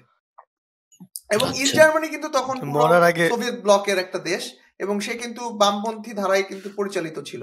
কিন্তু এটা কি আসলে বামপন্থী বলে নাকি তারা প্রাক্তন নাৎসি ব্যাপার স্যাপার ছাড়তে পারে নাই বলে? কারণ আমি দেখতেছিলাম যে বিভিন্ন নাৎসি অফিসাররা ইস্ট জার্মানিতে কাজ করতো। হেনরি মুলার মনে হয়, হেনরি মুলার তো ফুটবলার, কিছু একটা মুলার, হাইনরিশ মুলার নামে এক ভদ্রলোক ছিল যে কোনোভাবেই ভদ্র না। আমি জাস্ট অভ্যাসবশত ভদ্রলোক বলতেছি কারণ আমার মুখের ভাষা খুবই ভালো, আমি সাধারণত খারাপ কথা বলতে পারি না আমার মুখ দিয়ে। তো হাইনরিশ মুলার হচ্ছে গেস্টাপোর পুলিশদের লোকজন, এবং গেস্টাপোর পুলিশদের ওই যে বিভিন্ন ভাবে মানুষের জিব্বায় কাটা ঢুকায় কথা বের করা, কানের মধ্যে সীসা ঢুকে, সীসা হচ্ছে একটা সীসা, খাওয়ার সীসা না, সীসা হচ্ছে একটা মেটাল, সেই লেড গলায় সেটা কানের মধ্যে ঢুকাই দেওয়া, মুখ থেকে কথা বের করা, শরীরের বিভিন্ন অঙ্গ প্রত্যঙ্গে ডিম এবং ডিমের চেয়ে বড় বড় জিনিসপত্র প্রবেশ করে কথা বের করা। মুলার হচ্ছে এগুলোর এক্সপার্ট ছিল এবং সে পরবর্তীতে স্টাসি নামে একটা জিনিস আছে, আপনারা জানেন কিনা জানি না, স্টাসি হচ্ছে ইস্ট জার্মানির সিক্রেট পুলিশ, সে ইস্ট জার্মানির সিক্রেট পুলিশকে ট্রেন করত। এরকম একটা মুভিও আছে, সেই মুভিটা একটু রোমান্টিক, নাম হচ্ছে লাইভস অফ আদার্স, খুবই সুন্দর সিনেমা। আমি সাধারণত ট্রেনে উঠলে এবং জার্মানির উপর দিয়ে গেলে এই মুভিটা দেখার চেষ্টা করি, কারণ হচ্ছে যে মানে তখন বলে যায় যে তারা আসলে কেমন ছিল। মানে আমি জানি না, কারণ আমার কাছে মনে হয় যে অনেক দেশ ইসরায়েলকে সাপোর্ট দেয় বা সাপোর্ট দেয় না এক ধরনের অদ্ভুত পলিটিক্যাল মোটিভেশন থেকে, যার সাথে যে ধরেন একটা এক্সাম্পল দিই, মানে আমরা ধরে নিই কি যে অ্যান্টিসেমিটিজম একটা জিনিস, যে ইহুদিদের দেখতে না পারা, যেটা আমার কাছে মনে হয় অনেক ব্যাপক, কারণ যারা ইহুদিদেরকে দেখতে পারে না তারা আমার ধারণা মুসলমানদেরকে দেখতে পারে না, তারা আমার ধারণা ইন্ডিয়ানদেরকেও দেখতে পারে না, কারণ ইন্ডিয়ানদের চামড়া বাদামি। মানে আমি এগুলো পশ্চিমে দেখছি, যারা হলো ওয়েস্টের লোক, এটা ইউরোপের ফেনোমেনা আর কি। আগে হচ্ছে শুধু ইউরোপ না, আমি এটাই আসতে চাচ্ছিলাম, শুধু ইউরোপ না আর কি, কারণ অ্যান্টিসেমিটিজমের পাশাপাশি যে জায়োনিজম, দুইটা কিভাবে একসাথে কাজ করতে পারে আমি দেখতেছিলাম। যে ইউএস এর প্রচুর লোকজন ইসরায়েল চায়, তারা লবি করে যে তাদের গভর্নমেন্ট যেন ইসরায়েলকে সাপোর্ট দেয়। পেন্টেকোস্টাল, ইভাঞ্জেলিক্যাল এইসব চার্চগুলো বিশ্বাস করে, মানে এইসব চার্চগুলো তো না, চার্চের অনুসারীরা বিশ্বাস করে যে ইসরায়েল থাকতে হবে কিয়ামত হওয়ার সময়, কারণ কিয়ামত হওয়ার সময় টেম্পল অফ জেরুজালেম থাকতে হবে। লেভেল অফ ডিটেইল এত অদ্ভুত যে তারা বিশ্বাস করে কিয়ামত হওয়া জরুরি। কিয়ামত তারা কেন চায় এটা আমি জানি না, আমি কিয়ামত চাই না, কিয়ামত যত পরে হয়তো তো আমার জন্য ভালো, আমার জীবদ্দশায় কিয়ামত না হইলে তো আমার জন্য ভালো। তো তারা চায় কিয়ামতটা হোক, এবং কিয়ামতটা হওয়ার জন্য তারা ইসরায়েল হোক চায়, এবং তারা আসলে ইহুদিদেরকে দেখতে পারে না। তারা আসলে চায় যে বার্নি স্যান্ডার্স, রকফেলার এবং আইনস্টাইনের বংশধর যারা আছে সবাই যেন একটা নৌকায় করে ইসরায়েল চলে যায়। তারা ইহুদিদের মনে করে ইহুদিরা হচ্ছে গোপনে গোপনে কন্ট্রোল করতেছে সবকিছু, ইগনোরিং যে বড় লোকের কোনো ধর্ম থাকে না, খ্রিস্টান হোক, মুসলিম হোক, ইহুদি হোক, বড় লোকের ধর্ম হচ্ছে টাকা বানানো, যেটা মিল্টন ফ্রিডম্যান বলছিল 62 সালে। মিল্টন ফ্রিডম্যান হচ্ছে একজন ইকোনমিস্ট, যে নিওলিবারাল ইকোনমির জনক, যে হচ্ছে বিভিন্ন গভর্নমেন্টকে বুদ্ধি দিত যে কিভাবে হচ্ছে মানুষকে হচ্ছে পিটাইতে হবে। এই মানুষগুলো একটা লিস্ট করা যায় যে এই আন্ডার রেটেড ক্রিমিনাল গুলো, যাদের মাথায় বুদ্ধি থাকে মানুষকে পিটানোর। মিল্টন ফ্রিডম্যান বলছিল যে বড় লোক কেন সমাজ সেবা করবে, এটা তো খুব খারাপ, বড় লোকের ধর্ম হচ্ছে টাকা কামানো। এই মানুষগুলা, আমেরিকার লোকগুলা, যারা মনে করে বড় লোক মানে ইহুদি এবং বড় লোক মানে ইহুদি মানেই খারাপ, বড় লোক মানে খারাপ না, খ্রিস্টান বড় লোক হলে ভালো, এরা ইসরায়েলকে বাঁচায় রাখতে চায় যাতে কেমনটা হইতে পারে। তো এটা আমার কাছে খুবই আইরনিক মনে হয় যে অনেক দেশেরই এরকম অনেক অদ্ভুত অদ্ভুত সেন্টিমেন্ট থাকে। আমরা বাংলাদেশে বসে একরকম দেখছি, কিন্তু যেমন ধরেন আপনি যদি বেলফাস্টে যান, বেলফাস্ট হচ্ছে নর্দার্ন আয়ারল্যান্ডে, ওখানে রাস্তা আছে যে এটা হচ্ছে প্রো প্যালেস্টাইন রাস্তা, এটা হচ্ছে প্রো ইসরায়েল রাস্তা। কেন? কারণ এদের এখানে কি জানি একটা হয়েছে, ক্যাথলিকরা মনে করে যে তারা প্রো প্যালেস্টাইন, প্রোটেস্টান্টরা মনে করে তারা প্রো ইসরায়েল। এই ব্যাপারগুলো খুবই অদ্ভুত। মানে আপনি যদি আমাকে বলেন আমি 1 ঘন্টা আয়ারল্যান্ড নিয়ে কথা বলতে পারবো, কিন্তু সেটা আমি চাচ্ছি না। মানে আমি জানতে চাচ্ছিলাম যে আপনারা ইসরায়েলের এই সম্পর্কগুলোকে কিভাবে দেখেন। যেমন সোহাগ ভাই ওইদিন বলতেছিলেন যে আরব ইসরায়েলের সম্পর্ক, যেটা আব্রাহাম অ্যাকর্ড, সৌদি আরব আর ইসরায়েলের যে মাখামাখি, যেটা আসলে মানে আমার আম্মাকে যখন বুঝাইছিলাম সে অনেক কষ্ট পাইছে, কারণ তার হচ্ছে মক্কা শরীফ নিয়ে অনেক ভালোবাসা।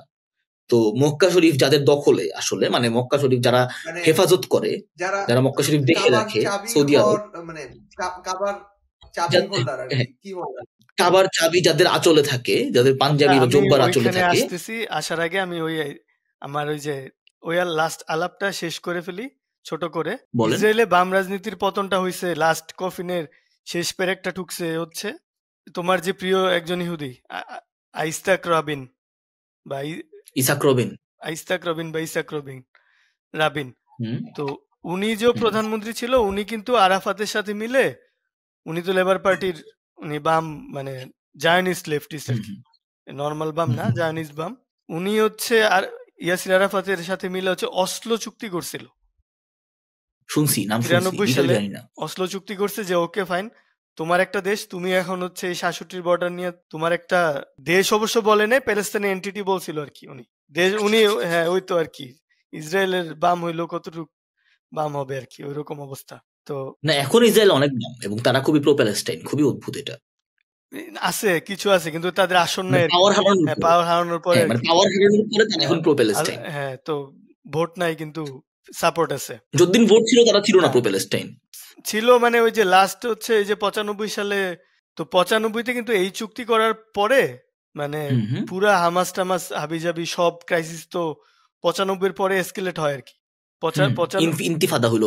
হ্যাঁ, ইন্তিফাদাটা কেন করছিল? ইন্তিফাদাটা করছিল ওই যে 95-এর পর তো বলছিল যে ঠিক আছে আমরা চুক্তি করলাম, ক্লিনটনের বিখ্যাত ছবি আছে, এইভাবে এক হাতে আইস্তাক রাবিন আর এক হাতে হচ্ছে ইয়াসির আরাফাত প্যালেস্তাইনি, যে তিনজন কিভাবে জায়গা হইলো এরকম অদ্ভুত ছবি তোলার আমি জানি না, আমরা ছবিটা হয়তো এডিট করে দেখাবো সবাইকে। ক্লিনটন খুবই সাজেস্টিভ, ক্লিনটনের কাজকর্ম সবসময় খুবই অডলি ক্লিনটন খুবই হচ্ছে মানে ওই নারী লোভী, নারী কামী ছিল, কিন্তু সে প্রচুর প্রচুর পলিটিক্যাল পয়েন্টস কামাইতো আর কি, বিদেশি অনেক কাজ টাজ করে। চেহারা সুন্দর, চুল টুল দেখছে খুব সুন্দর চুল, এরকম চুল অনেক ভালো ভালো কাজ করতে হয়েছে। হ্যাঁ করছে। তো আমরা আবার ডিস্ট্রাক্টেড হয়ে যাচ্ছি। 95-তে এই যে তোমার প্রিয় একজন ইহুদি, সে তারে হচ্ছে নেতানিয়াহু, তো তখন মানে বিশাল বড় লিডার, তরুণ ছাত্র নেতা তোফায়েল আহমেদ টাইপের আর কি। তোফায়েল আহমেদ যেমন আর কি যে ইয়াতে ছিল, 70s-এ ছিল, এরকম ডানপন্থী উঠতি নেতা আর কি নেতানিয়াহু। সে প্রচুর এই যে সে বলছে, সে হিটলারের সাথে তুলনা করছে রাবিনকে 93-এর যে চুক্তি করার পরে। সে এমনি কি আমার পছন্দ, এই কারণেই তো আমার পছন্দ। হ্যাঁ, সে হিটলারের সাথে নেতানিয়াহু রাবিনকে তুলনা করছে। একটা লোককে শান্তি চুক্তি করার কারণে হিটলার বলা হচ্ছে, মানে তাকে আমি পছন্দ করবো না কেন? তাকে হিটলার বলা হয়েছে। সে বলছে যে আমাদের হচ্ছে বেচে দিল, মহান ইসরায়েল রাষ্ট্র বেচে দিছে, তো এই লোক তো আসলে বাইচা থাকার অধিকার নেই, এইসব আলাপ সে করছে। তো 95-তে তার এই আলাপে মুগ্ধ হয়ে মানে একজন লোক গুলি করে মেরে ফেলছে। তো ওইটাই শেষ পেরেক, যে এরপরে একটা ইলেকশন হয় 96-তে এই প্রথম নেতানিয়াহু ক্ষমতায় আসে, খুন করে ক্ষমতা চলে আসলো। বা হ্যাঁ, তাইলে বোঝা যায় যে পুরা দেশের আর কি কালচারটাই রাইট ওয়ার্ড শিফট করছে। আমার প্রশ্নটা ছিল না, আমার প্রশ্ন ছিল সৌদি আরবের সাথে এত ভালো সম্পর্ক কেন ইসরায়েল? হ্যাঁ, তো এরপর আর কি নেতানিয়াহু আইডিয়া যেটা আর কি, যে আমরা এখন থেকে ঠিক আছে, এই যে একটা তো শত্রু, কিছু আমাদের যে আশেপাশে তো আরব যারা আছে, এদের সাথে আমরা ডিল করব। এতদিন তো ডিল করা হয়েছে যে সবাই বলছে ঠিক আছে ভাই তোমার সাথে আমি শান্তি করব, কিন্তু এই প্যালেস্তানিদের কি হবে, এদের তো একটা ব্যবস্থা করতে হবে। তো তখন আর কি ওরা যে না ভাই, ওদের ব্যবস্থা না করে কিছু করা তো যাবে না। তো নেতানিয়াহু ট্রাম্প আসার পরে এই সাহসটা করছে যে রিসেন্ট ঘটনা, ট্রাম্প 2020 সালে, এর আগে সম্পর্ক ছিল না ওই অবশ্য আরাফাত বাইচা থাকতে আরাফাতের মুখের দিকে চেয়ে অনেক আরব নেতা আর কি স্বীকৃতি দেওয়ার মানে কথাও, আমার ধারণা আর কি, যেটা কথা চিন্তাও করে না আর কি। আরাফাত মরার পরই মোটামুটি ওই লাস্ট হোপ আমার মনে হয় শেষ হয়ে গেছে আর কি। না, আরাফাত তো হিমসেলফও বেশ বিতর্কিত, কারণ হচ্ছে ওনার অর্থ সম্পদের পরিমাণ অনেক, এবং উনি হচ্ছে এটা খুব ভয়ানক কাজ করছিল, জর্ডানের রাজ পরিবারে অ্যাটাক করছিল। মানে জর্ডান নিয়ে আমি কথা বলতে চাই না, কারণ জর্ডানকে ইসরায়েলের কিছু রাজনীতিবিদ, আমি হচ্ছে হারেস নামে একটা পত্রিকা পড়তাম, হ্যাঁ, এবং আরো কয়েকটা পত্রিকা দেখতেছিলাম এরপর ইসরায়েলের, এবং তারা হচ্ছে মনে করে যে জর্ডানই তো ফিলিস্তিন, তোমরা জর্ডানকে প্যালেস্টাইন নাম দিয়ে দাও, তোমরা আমাকে জানানো বন্ধ করো, এরকম কিছু অদ্ভুত আলাপ আছে। এথনিসিটি তো একই টাইপের। হ্যাঁ, কারণ হচ্ছে মানে কার মধ্যে যাওয়ার কথা ছিল এটা ব্রিটিশরা জানে, বুঝছেন ভাই, যে কথা ছিল মানে কি ওরা দিতে চাইছিল আর কি, এই টাইপের আর কি। কারণ ওই যে মানে ব্রিটিশরা জানে ওয়েস্ট ব্যাংক ব্রিটিশরা কি করে। ওয়েস্ট ব্যাংক তো হচ্ছে প্যালেস্তাইনে, ইস্ট ব্যাংক তো জর্দানে, হুম। মানে নদীর পূর্ব তীর জর্ডান পশ্চিম ব্যাপারটাই তো বানানো হয়েছে হচ্ছে ধরে নদীর নদীর নামে, নামে এবং জর্ডান নামে কোনো দেশ কিন্তু আপনি 1800 সালে না, পাবেন না, ছিল না। 1850 সালেও পাবেন না, 1900 সালেও পাবেন না। এই পুরো ব্যাপারটা হচ্ছে যে একটা আছে, এই কাহিনী আমরা একদিন আমরা বলবো, একদিন বলবো। হ্যাঁ, কিভাবে একটা লোকের 3টা ছেলে 3 দেশে রাজা হয়েছিল, আচ্ছা, ওইটা আমরা এবং কিভাবে বাকি 2 ছেলেকে চাবুক দিয়ে শেষ করে দেওয়া হয়। এটা একটা অদ্ভুত ঘটনা, ওইটা আমরা এই আরেকদিন আলাপটা করবো। করতে গেলে তো তারপর আর কি যে সে প্রথম এটা করলো যে আমরা একটা করব প্যালেস্তাইনি ইস্যু এবং এদের বাদ দিয়ে আমরা আরবদের সাথে খাতির করে ফেলবো, এবং সেটা পারছে করতে খুবই অদ্ভুত সেটা ভাবে, সেটা পারছে ট্রাম্পের কারণে আমি বলবো। কারণ এতদিন আর কি যে ইউএস এর প্রেসিডেন্ট গুলার চক্ষু লজ্জা ছিল, ট্রাম্পের চক্ষু লজ্জা নাই, এবং তাকে ভয় পাইতো। হ্যাঁ, তাকে হচ্ছে ভয় পাইতো আরব লিডাররা, কারণ ওরে পোর্ট্রে করা হয়েছে না ডেমোক্রেট, বেসিক্যালি তো মিডিয়া তো ডেমোক্রেটদের আন্ডারেই, আমাদের যে লিবারেল মিডিয়া তারে তো ডেমন হিসাবে পোর্ট্রে করছে, ম্যাডম্যান। মানে ইভান দা টেরিবলের পর আর কি যে এমন ভিলিফাই করছে কোন লিডারের, মনে হয় আমার মনে হয় ট্রাম্প। তো করার পরে কি হয়েছে, পুরা তো ওর চেহারা কি, এই যে ও আজকে উত্তর কোরিয়ার সাথে মিটিং করে, কালকে আবার কি করে বসে, ও তখন বাধ্য করছে। মানে ব্যাপারটা হলো ওরকম, ও বলছে যে ঠিক আছে, একবার কাউকে মানে যখন পাগল যে যদি বুঝতে পারে সবাই তাকে পাগল মনে করতেছে, তারপরে কিন্তু তার অনেক মানে সুযোগ বেড়ে যায় আর কি যে কোনো কিছু করার। হ্যাঁ, তো ট্রাম্পের একটা ছোটবেলা থেকে স্বপ্ন, প্যালেস্তাইন ইস্যুটা আমি সমাধান করব। হ্যাঁ, সে এটা বলছে আর কি, কারণ সে ছোটবেলা থেকে শুনে আসছে, তো সে এটা সমাধান করবো। তো ওইটা আমি পরে আসতেছি। তো আব্রাহাম একর্ডটা হচ্ছে মানুষের স্বপ্ন থেকে ছোটবেলায় পাইলট হওয়ার, অনেকগুলা স্বপ্নের একটা আর কি, মানে এটাই মূল স্বপ্ন না।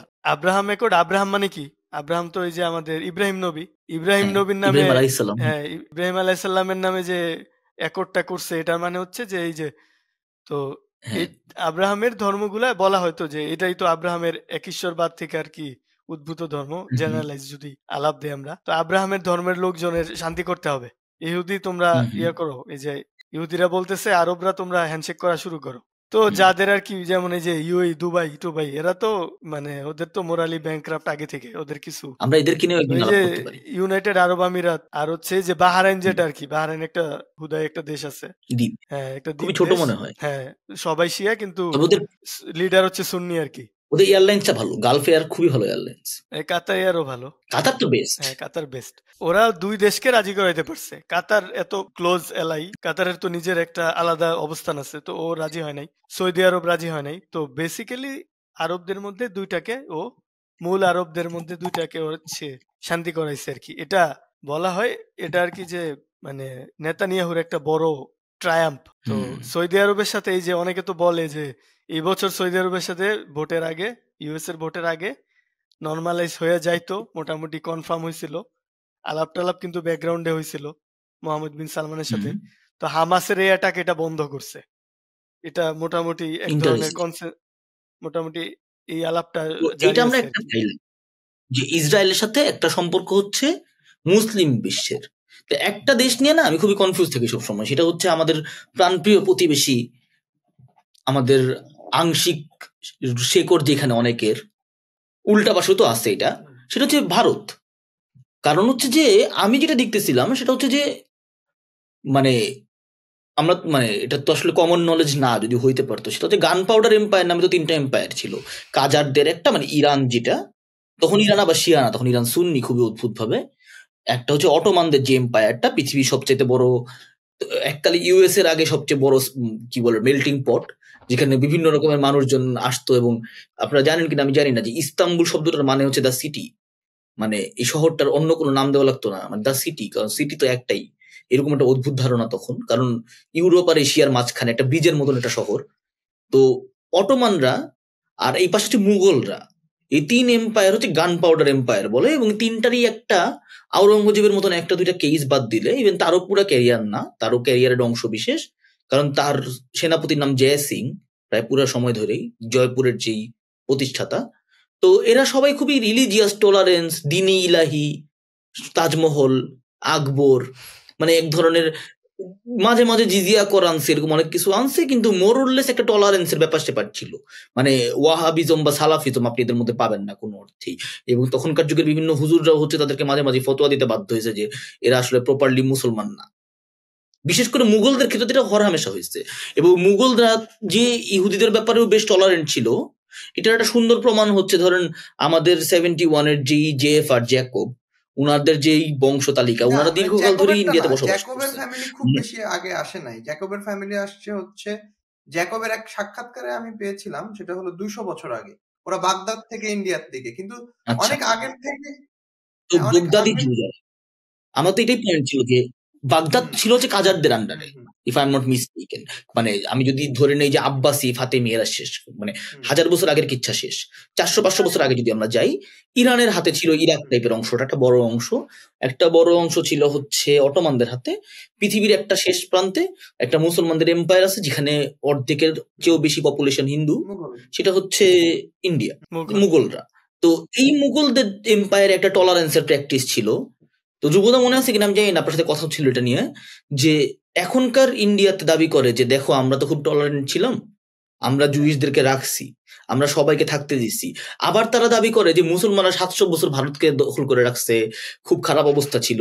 এটা তো আসলে খুবই কাউন্টার, মানে এটা তো খুবই কি বলে এটাকে, কন্ট্রাডিক্টরি। তারা দাবি করে যে হচ্ছে আমরা তো ইহুদিদের অনেক বছর ধরে রাখছি, শত শত বছর ধরে, কিন্তু আমরা পার্সিদের শত শত বছর ধরে রাখছি, কিন্তু এই যে পার্সি এবং ইহুদিরা শত শত বছর ধরে আছে, তারা কিন্তু মুসলিম এম্পায়ার গুলাতে আছে, মুঘল এম্পায়ারে আছে, বিভিন্ন সুলতানের টাইমে আছে। এবং তারা যে আছে তাদেরকে তারা যেটা হচ্ছে মানব, তুই বললি সেটা হলো যে অনেক সময় জিজিয়া কর নেওয়া হয়েছে।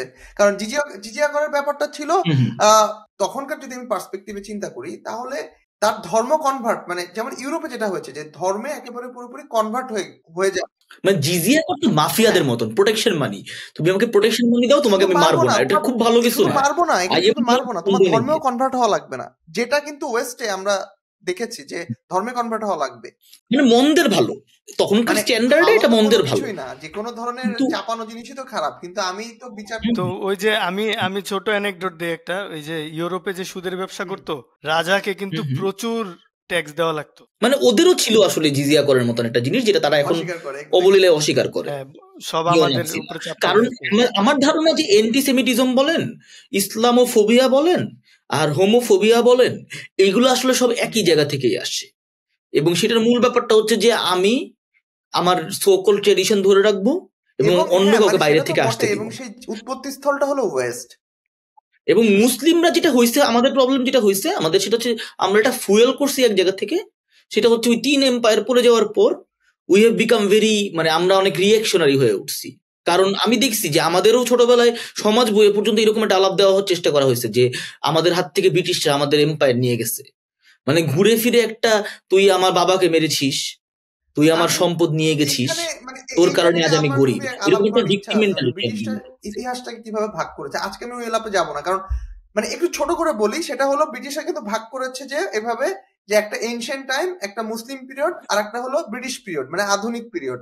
মুসলিমদের টাইমটা হলো মুসলিম পিরিয়ড, কারণটা হলো হচ্ছে সেখানে মানে সেইটা হলো কোনো মুঘল এম্পায়ার না, হ্যাঁ, মানে বা অন্য কোনো এম্পায়ার নাই, মানে এটা হলো ব্রিটিশদের এক ধরনের ইচ্ছাকৃত নামকরণ। আমি সেই আলাপে যাচ্ছি না, আমি আধুনিক সময় একেবারে জান করছি। আমি আপনার কাছে জানতে চাই সেটা হচ্ছে যে ইন্ডিয়ার সাথে ইসরায়েলের সম্পর্ক যখন খুব ভালো, এইটা শুরু হইলো কবে? কারণ আপনি বলতেছিলেন যে 47 সালে, না আমার প্রশ্নটা বলি আরো, আমার প্রশ্নটা তো 47 সালে আপনি আমাদেরকে বলছেন শুরুতে, আমার ধারণা অনেকে ভুলে গেছে কারণ আমরা 84 মিনিট ধরে বকবক করতেছি। 47 সালে হচ্ছে ইন্ডিয়া ভোট দেয় এগেইনস্ট ইসরায়েল, পাকিস্তানও ভোট দেয়, সবগুলো মুসলিম দেশ যতগুলো তখন ছিল, সবাই ছিল না অবভিয়াসলি, তারা সবাই হচ্ছে ভোট দেয় এগেইনস্ট ইসরায়েল। সেই ইন্ডিয়া কখন শিফট করলো? সেটা কি রিসেন্টলি 90-এর পর? কারণ ইস্ট জার্মানি যখন স্বীকৃতি দেয় 88 সালে, ততদিনে আসলে সোভিয়েত ইউনিয়ন প্রায় বরবাদ। তো এটা কি 90-এর পর সোভিয়েত ইউনিয়নের ফলের পরে খাতিরটা হয়? এই খাতির, এই প্রীতিটা কবে থেকে? ঠিক আছে, অনেকে মনে করতে পারে যে হচ্ছে এই খাতিরটা খুবই নতুন, 2014 সালে নরেন্দ্র মোদী আসলেন এবং তারপরে আস্তে আস্তে ভারতের সাথে খুবই মাখামাখি শুরু হলো।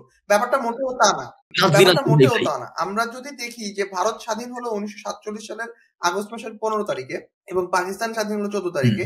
আগস্ট মাসে স্বাধীন হওয়ার পরে বরাবরই কিন্তু, এটা সত্য না ভাই, ভারত আর পাকিস্তান স্বাধীন হয়েছে 2 মিনিটের ব্যবধানে, 11টা 59 আর 12টা 1 বলছি আর কি ডেটের সুবিধার কারণে। আমি তো যে জিনিসটা আমি বলতে চাচ্ছিলাম যে এই যে স্বাধীন হওয়ার পর থেকেই ভারত বরাবরই খুবই প্রো প্যালেস্টাইন ছিল, কারণ গান্ধী মনে করতেন যে ওই জায়গাটা হলো আরবদের জায়গা, ওইখানে ওই জায়গাটা কোনো অবৈধ সেটেলমেন্ট করা উচিত না, মানে কলোনি বিস্তারের মতো, সে সেটা চাইতো না। আমি গান্ধীর একটা লেখাতে দেখছি গান্ধী এই ভয় করছেন যে ওরা যদি এটা করতে পারে ওরা তো আমাদের এখানেও কাউকে ফালাই দিতে পারে, এবং ও এটা বলছো যে ওরা যদি আইরিশদেরকে আমাদের এখানে রেখে যায় তখন আমরা কি করবো। কারণ গান্ধী তো নিজে সাউথ আফ্রিকায় কাজ করছে, তো তার খুব ভয় ছিল এটা নিয়ে যে সাদারা কোথাও আসা মাত্রই সাদারা আমাদের উপরে উঠে যায় এবং আমাদের সাথে অনেক, আপনারা জানেন যে কোনো দেশে গেলে ক্লাসের উপরে ডিপেন্ড করে আপনি কোন সোশ্যাল ক্লাসে বিলং করেন, কিন্তু রেইস কাজ করতে থাকে ব্যাকগ্রাউন্ডে। মানে আপনি যদি আপার ক্লাস হন স্টিল আপনি মিডল ক্লাস, কারণ আপনি বাদামি, আর আপনি যদি মিডল ক্লাস হন তাহলে আসলে আপনি লোয়ার ক্লাস, কারণ আপনি তো বাদামি। মানে রেইস একটা ডিমোশন ফ্যাক্টর অলমোস্ট, আপনাকে একটু ছোট করে দেয়। তো কিন্তু এইখানে তো নেহেরুকে একটা ভদ্রলোক, একটা ইহুদি ভদ্রলোক চিঠি পাঠায় যে ইসরায়েলকে দেশ হিসাবে সমর্থন করার জন্য। সেই ভদ্রলোককে আমরা সবাই চিনি, যাকে আমি প্রথম দিকে পিওর লিস্টে আমি ফেলেছিলাম, এবং তার ফিজিক্সের কারণে আমি তাকে পছন্দ করি, আইনস্টাইন। সে নেহেরুকে চিঠি লেখে, চিঠিতে জানায় যে ইসরায়েলকে সমর্থন করতে, দেশ হিসাবে স্বীকৃতি দিতে। ওই যে ভোটটা হয় হচ্ছে ইউএনের ভোট, সেখানে কিন্তু নেহেরু এটা মানে না, কারণ আরব বিশ্বের সাথে তার সম্পর্ক ভালো রাখতে হবে, কারণ অনেক মুসলমান হচ্ছে ইন্ডিয়াতে আছে এবং ইন্ডিয়ানদের সাথে একটা খাতির আরবদের বরাবরই ছিল, ব্যবসাপাতির কারণেই হোক নানা কারণেই হোক, এটা এখনো আছে। আরব আমিরাতে গেলে দেখা যায় কি পরিমাণে সাউথের লোকজন প্রচুর সেখানে। তো ইন্টারেস্টিং ব্যাপার ঘটে, সে সময় কিন্তু ইসরায়েলের পক্ষে ভারতের লোক ছিল ওই 47 সালেই। তারা কারা? তারা হলো বীর সাভারকার। সে বলেছিল সে যেহেতু হচ্ছে মানে সে বিশ্বাস করে যে এই জায়গাটা ইসরায়েলদের প্রমিস ল্যান্ড, এই জন্য ইসরায়েলদের এটা হওয়া উচিত। সাভারকার কে একটু বলে নেন, অনেকে নাও জানতে পারে। আমি আসতেছি, ওখানে আসতেছি। আমি বলতে আরেক সংগঠনের নাম বলতে চাই, সেটি হলো আরএসএস। ইয়েস, গোয়েঙ্কা। ইয়েস, তখন তো গোয়েঙ্কার হেড। আরএসএস হচ্ছে তারা দাবি করে, তারা অনেক কিছু এই প্রচারও করে যে এই জায়গাটা ইসরায়েলের হওয়া উচিত এবং ভারতকে ইসরায়েলকে সমর্থন করা উচিত, ইয়াকে সমর্থন না করে, মানে আরবদের সমর্থন, তখন তো প্যালেস্টাইন নামে কিছু ছিল না, আরবদের সমর্থন না করে ইসরায়েলকে সমর্থন করা উচিত। প্যালেস্টাইন নামে একটা জায়গা ছিল, ইসরায়েল রাষ্ট্রকে স্বীকৃতি দেওয়া হবে কি হবে না, এই প্রশ্নটার সময় প্যালেস্টাইন বলে কিছু ছিল না, তখন আরব ছিল। ভাষাটা ছিল যে আরবদেরকে দিব কিনা, নাকি আরবদের বিপক্ষে, ব্যাপারটা এরকম, এবং এরা আরবদের বিপক্ষে সাভারকার গোয়েঙ্কারেরা। এইটা কিন্তু গোড়া। এবং আমরা যদি একটু ফাস্ট ফরওয়ার্ড চিন্তা করি যে 1948 আরএসএসই তো বিজেপি, আরএসএসই তো এক্স্যাক্টলি ওই যে মতাদর্শের লোকজনরা যখন ক্ষমতা আসলো তখন কিন্তু তারা হলো মাখামাখিটা অফিসিয়ালি খুব সুন্দরভাবে শুরু করলো। এরপরে এর মাঝে কিন্তু অনেক কাহিনী আছে, আমি সেটা ছোট করে বলতে চাই। সেটা হলো 1971 সাল, আমাদের সাথেও কিন্তু সম্পর্কের বিষয় আছে। 1971 সালে আমাদেরকে কিন্তু যুদ্ধ চলাকালীন সময় ইসরায়েল আমাদেরকে সমর্থন করে। মনে রাখতে হবে ইসরায়েল কিন্তু ইউএস এর বন্ধু, ভারত। আচ্ছা, আমি সমর্থন করে কারণ পৃথিবীর সবচেয়ে বড় মুসলিম দেশকে ভেঙে ফেলতেছে। এটার সাথে আমি এটা সম্ভবত ভিকটিম মেন্টালিটি থেকেই আসছে, যে মানে আমাদের তো মুসলমানদের একটা হিস্টোরিওগ্রাফিক নেরেটিভ দাঁড়াইছে এখন, যে কিছু হইলে আমরা তো হেরে যাওয়া পার্টি, আমাদেরকে হারানোর জন্য সবাই চক্রান্ত করে। রিয়াল পলিটিক্যাল মানে আবারও আমাদের মানে হেনরি কিসিঞ্জার চলে আসবে। হ্যাঁ, যে হচ্ছে একটা আমরা বিগ পিকচার যদি চিন্তা করি, সেটা হইলো ভারত একটা বড় শক্তি হবে, বা ভারত একটা মুসলিম কান্ট্রি না, মানে একটা সেকুলার রাষ্ট্র সেই সময়। তো ভারতের সাথে যদি ইসরায়েল সম্পর্ক রাখতে পারে অনেক আগের থেকে, এই যে এতগুলা মানুষ, একটা বিশাল বাজার ভারতের, সে বাজারটা তাকে ধরার একটা সুযোগ তৈরি হয় তখন। সেখানে ইউএস আমার বন্ধু ঠিক আছে, এটার মানে এটা না আমি ভারতের সাথে সম্পর্ক করতে পারবো না। কিন্তু এইখানে একটা খেলা হয়, সেটা হলো আগেই আমরা বলছি, সেটা হলো 1967 সালে ইউএসএসআর এ মানে সোভিয়েত ইউনিয়নে ইসরায়েলের এম্বাসি বন্ধ হয়ে যায়, রাইট? তার মানে ইসরায়েলের সাথে চরম খারাপ সম্পর্ক। 1971 সালে ভারতকে সহযোগিতা করার জন্য, মানে বাংলাদেশের যুদ্ধে ভারতকে সহযোগিতা করার জন্য ইউএসএসআর একটা চুক্তি করে 20 বছরের জন্য। বলে হচ্ছে maybe Indo Soviet treaty of friendship and friendship treaty মূলত। এই ট্রিটিটাই আমরাও করি ভারতের সাথে 25 বছরের জন্য, সেটা আমরা অন্য কোনো দিন সেই আলাপটা দিব। আচ্ছা ঠিক যেটা আছে। শেষ হওয়ার পর হ্যাঁ আমরা মানে শান্তি চুক্তি করি 25 পাহাড়ে। বছরের একটা ইন্দিরা মজিব চুক্তি নামে একটা চুক্তি ছিল আমাদের। আচ্ছা ইন্ডিয়াকে তো অস্ত্র দিছিল ইসরায়েল, সেই আলাপে আসছি ইন্দিরাকে আমি। গোল্ডা মেয়ার হ্যাঁ, গোল্ডা মেয়ার যে সেই আলাপে আসছি এবং সেখানে একটা জ্যাকবের একটা খেলা আছে। এই যে মানে আমি খেয়াল করি 1971 পরে যদি 20 বছরের চুক্তি হয় তারপরে কত 1991 সালের হ্যাঁ। পর থেকে সোভিয়েত ইউনিয়নের সাথে ভারতের মিলিটারি তারপরে হলো হচ্ছে ব্যবসা, এই বিভিন্ন ধরনের ওদের সংযোগ বাড়া শুরু হয় চুক্তিগুলো সোভিয়েত ইউনিয়ন ভাঙার পরে এবং 20 বছরের চুক্তি শেষ হওয়ার আচ্ছা। পরে। মানে আমি বোঝাতে চেষ্টা করছি সোভিয়েত ইউনিয়ন যতদিন ছিল এবং যতদিন ভারতের সাথে ওই চুক্তি এবং বন্ধুত্ব ছিল, এই সোভিয়েত ইউনিয়নের কারণে ভারত সেই সম্পর্কটা করতে পারে নাই। ঠিক আছে, ভারত সেই সম্পর্কটা করতে পারে নাই। এবং বাংলাদেশের ক্ষেত্রে যে জিনিসটা হলো, যেটা সোহাগ একটু আগে বললো যে আমাদের অস্ত্র দিয়ে, এটা কিন্তু স্বীকৃত ব্যাপার না, কিন্তু এটা বিভিন্ন সাক্ষাৎকার এবং মানে রয়্যাল লোকজন বলে, তাই না? মানে নথিপত্র আছে এরকম আছে, কিন্তু কেউই আমাদের দেশ তো স্বীকারই করে না, বা হচ্ছে পার্শ্ববর্তী দেশও মানে স্টেট হিসাবে স্বীকার করে না। আমরাও তো ওর স্বীকৃতি নেই নাই আমরা দেশ হিসাবে। আমরা আমাদের 72 সালে প্যালেস্তাইনিরা আমাদের হচ্ছে প্যালেস্তাইনিরা আমাদের সাপোর্ট করছিল, যদিও কিন্তু ম্যাক্সিমাম আরব কান্ট্রি কিন্তু পাকিস্তান বন্দী ছিল। এখানে একটা মানে এবং আমাদের নেতা হচ্ছে মানে সে বঙ্গবন্ধু শেখ মুজিবও তো মনে হয় বেশ প্রো প্যালেস্টাইন এবং বেশ এন্টি ইসরায়েল পজিশন ধরে রাখছে। আরবদের সাথে সম্পর্ক ভালো করার জন্য এর চেয়ে ভালো টুল তো আর নাই। এবং দ্য ম্যান হ্যাড গাটস, মানে the man had a lot of guts. কারণ আপনি যদি দেখেন দেখবেন 71 আপনি বললেন না চুক্তি কিন্তু দুইটা হয়েছে। একবার একটা 25 বছর, যেটা হচ্ছে ব্যারিস্টার মওদুদ আহমেদ ছাড়া আর কেউ খুব একটা বলে না, যে 71 সেপ্টেম্বরে একটা চুক্তি হয় এবং 72-তে বঙ্গবন্ধু যখন জীবিত ফেরত আসেন, যেটা মানুষ আশাই করে নাই অনেকে, উনি আসার পরে উনি বলছে যে এইসব চুক্তি মুক্তি আমি বুঝি না, তুমি আমার সাথে এগুলো করতে পারবা না। এবং যেখান থেকে তার সাথে তাজউদ্দিনের ডিসটেন্স বাড়া শুরু হয়েছে, তুমি আমার না বলে আমরা আলাদা বিষয় আছে, মানে স্বরাষ্ট্র মন্ত্রণালয়। আমি যে পয়েন্টটা বলতে চাচ্ছিলাম যে এই অস্ত্রটা আসে কার মাধ্যমে? ওই যে আমি একজনের নাম বললাম প্রথমে, আইনস্টাইন যে নেহেরুকে চিঠি দিল, আর একজনের নাম বলেছিলাম সাথে জেনারেল জ্যাকব, তখন সে মেজর জেনারেল ছিল। ঠিক আছে, ইস্টার্ন ফ্রন্টের হেড ছিল হচ্ছে জগজিৎ সিং আরোরা। ঠিক আছে, এই আরোরার কমান্ড সে ফলো করতো না জ্যাকব ঠিক মতো, তাদের মধ্যে একটা রেশারেশি ছিল আর কি দীর্ঘদিন। তো এই অরোরার হলো হচ্ছে মানে আন্ডারেই ছিল হচ্ছে এই জেনারেল জ্যাকব হলো এক বিভিন্ন ধরনের মানে অস্ত্র সাপ্লাই দিয়েছিল, এবং এটার সোর্স কেউ জানে না এখনো পর্যন্ত, সে অস্ত্রটা পেল কোত্থেকে। তো এটা ধারণা করা হয় এই অস্ত্রের সোর্সটা ছিল ইসরায়েল। এবং এইটা আসলে মানে ওই যে মানে আমরা তো মনে করি দেশ ভাঙা বা দুইটা মুসলিম দেশ ভাঙা এরকম ব্যাপারটা আমি মনে করি না। আমি মনে করি একটা উপঢৌকন টাইপের ভারতকে খুশি করা, যে দেখো তোমার বিপদে কিন্তু বা তোমার সমস্যায় কিন্তু আমি হেল্প করছি। তো এটা কিন্তু আলটিমেটলি এখন কিন্তু যারা হচ্ছে ভারতের যারা ন্যারেটিভ, ভারতের বিভিন্ন বা সরাসরি বলা যায় হিন্দুত্ববাদী ন্যারেটিভ যারা প্রতিষ্ঠা করতে চায়, তারা কিন্তু এই জিনিসটা টানে যে 71-এ কিন্তু আমাদেরকে হেল্প করেছিল ইসরায়েল, এবং আমাদের বারে বারে ইসরায়েল আমাদের হেল্প করছে, এবং এই কেন আমাদের ইসরায়েল বন্ধু না, এবং ইসরায়েল এবং ভারতের কমন এনিমি কারা? মুসলমান। তো আমরা তো এই জন্য হচ্ছে বন্ধু হব। কিন্তু আপনি যদি এডওয়ার্ড সাইদ পড়েন, ইসরায়েলের কমন এনিমি কিন্তু মুসলমান না। ইভেন আপনি যদি হারেৎসও পড়েন, নাজ ডেইলির দিকে গেলে অন্য আলাপ, কিন্তু নর্মালি ইসরায়েলের কমন এনিমি আসলে আরবরা। এবং ইসরায়েল আসলে শেষ পর্যন্ত একটা ইউরোপিয়ান প্রজেক্টই থাকে, যার একটা সুন্দর প্রমাণ হচ্ছে, সোহাগ ভাই বলছিলেন না আমাকে এটা, যে জ্যাকবের ছেলেমেয়েরা যে আজকে ইসরায়েলে থাকে এবং তাদের সাথে যে রেসিজম হয়। জ্যাকবের ছেলেমেয়ে বলতে আর কি যে ট্রাইবটা, হ্যাঁ মানে ইন্ডিয়ান যারা হচ্ছে মাইগ্রেট ইসরায়েলে, তাদের সাথে ভয়ানক রেসিজমের শিকার হতে হয় তাদেরকে, কারণ ইসরায়েল ইন ইটসেলফ, অনেকে ইউকে চলে গেছে, কারণ ইউকে তো দেশি যাওয়ার পর আর কি ওরা যাওয়ার পরে হচ্ছে দেখলো যে ওদের সাথে কেউ বিয়ে হয় না। ইভেন আর কি যে কিছু লেখাপত্র পড়লাম যে 60s এর দিকে কোনো রাবাই ওদের বিয়ে পড়াবে না। ইহুদি যারা হচ্ছে ইয়াতে ছিল, এদের বেনে ইসরায়েল বলে, ইহুদি মানে দেশি ইহুদি যারা রাবাই হচ্ছে ইহুদি ইমামকে রাবাই বলা হয়।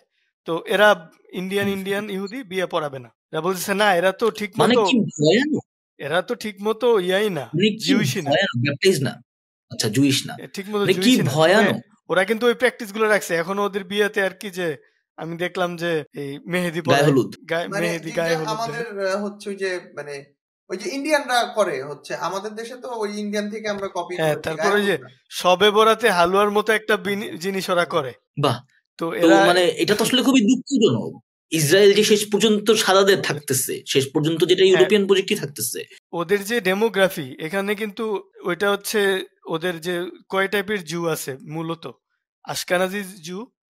আশকানাজি জুরা আসছে হচ্ছে ইউরোপ থেকে, ইউরোপের ইস্ট ইউরোপের সাইড হচ্ছে থেকে, রাশিয়া সাইড থেকে, মানে রাশিয়া তো বলা উচিত না, জার্মানি, অস্ট্রিয়া, জার্মানি, রাশিয়া, মানে বেসিক্যালি জার্মানি, রাশিয়া, ফ্রান্স, এগুলা আশকানাজি জু।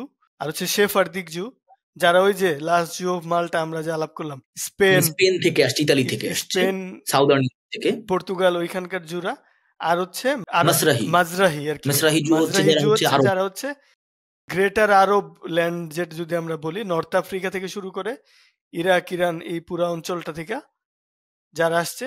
তবে ওরা কিন্তু 2010-এর আদমশুমারি বা 12-এর আদমশুমারি অনুযায়ী কিন্তু 61% কিন্তু এই আরব জু ইসরায়েলে। হ্যাঁ, 61% কিন্তু। অথচ ইসরায়েলের কিন্তু প্রাইম মিনিস্টার, প্রেসিডেন্ট সবাই আশকেনাজি। হ্যাঁ, এই যে নেতানিয়াহুর বাপ মা সবাই হচ্ছে রাশিয়ান। আমি ওইটাকে যেভাবে দেখি যে হচ্ছে, আর তাদের যে প্রেসিডেন্ট, আচ্ছা প্রেসিডেন্ট যে তার নাম কি? তার নাম হচ্ছে ইসাক হারজগ। মানে আর কত জার্মান হবে সে একটা লোকের নামে এখনো। একটা আমার একটা ফিল্ম মেকার আছে যে ওয়ার্নার হারজগ, জার্মান লোক। এখন ওদের প্রেসিডেন্টের নাম হচ্ছে ইসাক হারজগ, একটা জার্মান। গোল্ডা মেয়ার বলেন, বেনগুরিয়ন বলেন, সবাই পোলিশ কিন্তু একটা বড় অংশ যারা পাওয়ারে ইসরায়েলে, তারা অনেকেই পোলিশ জু, মানে সাদা জু। মানে ব্যাপারটাকে ওভাবে রিলেট করা যায় যে নর্থ ইন্ডিয়াতে প্রাইম মিনিস্টার আসে সব, মানে ইন্ডিয়াতে প্রাইম মিনিস্টার আসে সব নর্থ ইন্ডিয়া থেকে, নাগাল্যান্ড থেকে না। ইন্ডিয়ার হিসাবটা আলাদা, ইন্ডিয়া তো ভোট বেশি, লোক বেশি, কিন্তু ইয়াতে তো হচ্ছে লোক কম হয়েও যদি আমরা ওইভাবে হিসাব করি, মানে ইথিওপিয়ান জুরা তো আর এমনি হবে না, তাই না? ইথিওপিয়ান জু হবে। হ্যাঁ, এটা সাইদ বলছে যেটা আর কি, তুমি সাইদের কথা বলতেছিলে, এডওয়ার্ড সাইদের কথা। তো ওনার একটা কোটেশন আমি মনে পড়ছে, উনি বলতেছিল যেটা আর কি, যেটা আমিও আর কি, আমারও যেটা বিশ্বাস আর কি, যে এটাই মানে ইউরোপিয়ানদের ইসরায়েলটা আর কি যে একটা গিল্ড ড্রিভেন প্রজেক্ট। ওরা তো ওই যে অনেক জুকে মারছে, তারপর মারা থেকে বাঁচাইতে পারে নাই, সো এই জন্য ওদের একটা দায় মুক্তি আর কি। সেম জিনিস আমি বলবো এখন যে জার্মানির তীব্র ইহুদি, বা ইহুদি তো না, তীব্র ইসরায়েল পন্থী আচরণ, এটার কারণ হচ্ছে ও সবচেয়ে বেশি জু মারছে বা ইহুদি মারছে। তো এটা আমি তো মনে করি যে উল্টা। আমি এখানে একটা আমি তো মনে করি যে বাসেম ইউসুফের সাক্ষাৎকার দেখলাম, সেখানে সে বলছে যে ইথিওপিয়ার যারা আসছে ওই নারীদেরকে এক ধরনের মানে হচ্ছে মানে সার্জারি করে, ভ্যাসেক্টমি করে দিছে। হ্যাঁ, সার্জারি করা হয় যাতে তারা বাচ্চা নিতে না পারে, মানে বন্ধাকরণ আর কি। এক্স্যাক্টলি, তারা যাতে বাচ্চা নিতে না পারে, মানে কালো ইহুদি যাতে বেশি মাত্রায় না হয়ে যায়, জন্ম না নেয়, সেই ব্যবস্থা তারা করতে। কিন্তু ইহুদি কালো হইতে পারে, ওই আমরা মানে ওই মুসা নবীরই তো মনে হয়, হ্যাঁ মুসা নবীর একটা স্ত্রী ছিল কালো। আচ্ছা, তো ওনার তো হিস্টোরিক্যাল ফিগার না, আসলে বলা মুশকিল। ওই তো আর কি, মানে ওরাই বলে যেহেতু এটা পুরাটাই আর কি যে একটা রিলিজিয়াস ডক্ট্রিনের উপর বেস করা, তো আমি আর কি ওইটাই মিথের উপর। কারণ আমি যেটা বলতেছিলাম সেটা হচ্ছে যে এন্টি ইসলামের ব্যাপারটাও কিন্তু এরকম হিস্টোরিক্যাল রুট থেকেই আসে। যেমন আপনারা জানেন কিনা জানি না যে আমাদের খুব প্রিয় একটা রুটি আছে যেটা নিয়ে সুইজারল্যান্ড প্রবাসী পেজে মাঝে মাঝে কথা বলে, নাম হচ্ছে ক্রোয়াসো। এই ক্রোয়াসো ব্যাপারটা যে শেপটা চাঁদের মতন দেখতে, এর কারণ হচ্ছে যে অস্ট্রিয়াতে ভিয়েনা সিজ করছিল, ভিয়েনা দখল করে রাখছিল অটোমানরা চারদিক দিয়ে। তো তখন হচ্ছে ওদেরকে হারায় ফাইনালি ফ্রান্সের লোকজন গিয়ে, হারানোর পরে এই হারাইছি আমরা আনন্দে, তারা হচ্ছে ওদের পতাকার শেপের মতন একটা রুটি বানায়। মানে বাংলাদেশকে আল্লাহ না করুক কেউ কখনো হারাইলে মনে হয় একটা গোল একটা বন রুটি বানাবে, আর কিছু কারণ সম্ভব না, কারণ আমাদের পতাকা একটা গোল জিনিস। তো তারা হচ্ছে একটা এরকম চাঁদের মতন একটা রুটি বানায়, এবং সেটাই ক্রোয়াসো। মানে এই হেট্রেড গুলা কিন্তু খুব হিস্টোরিক্যাল। আপনি শেক্সপিয়ার থেকে টাইনা এখন পর্যন্ত দেখবেন যে এই ব্যাপারগুলো চলতেছে, মানে এই হেট্রেড গুলা ওয়েস্টে আছে। এবং আমি ওয়েস্টকে খুব বেশি দোষ দিই এমন না, কারণ ওয়েস্ট ধরেন হিউম্যান রাইটস এর একটা কনসেপ্ট নিয়ে লাফালাফি করে গত 70 বছর ধরে, যেটা আগে পৃথিবীতে ছিল না ওইভাবে।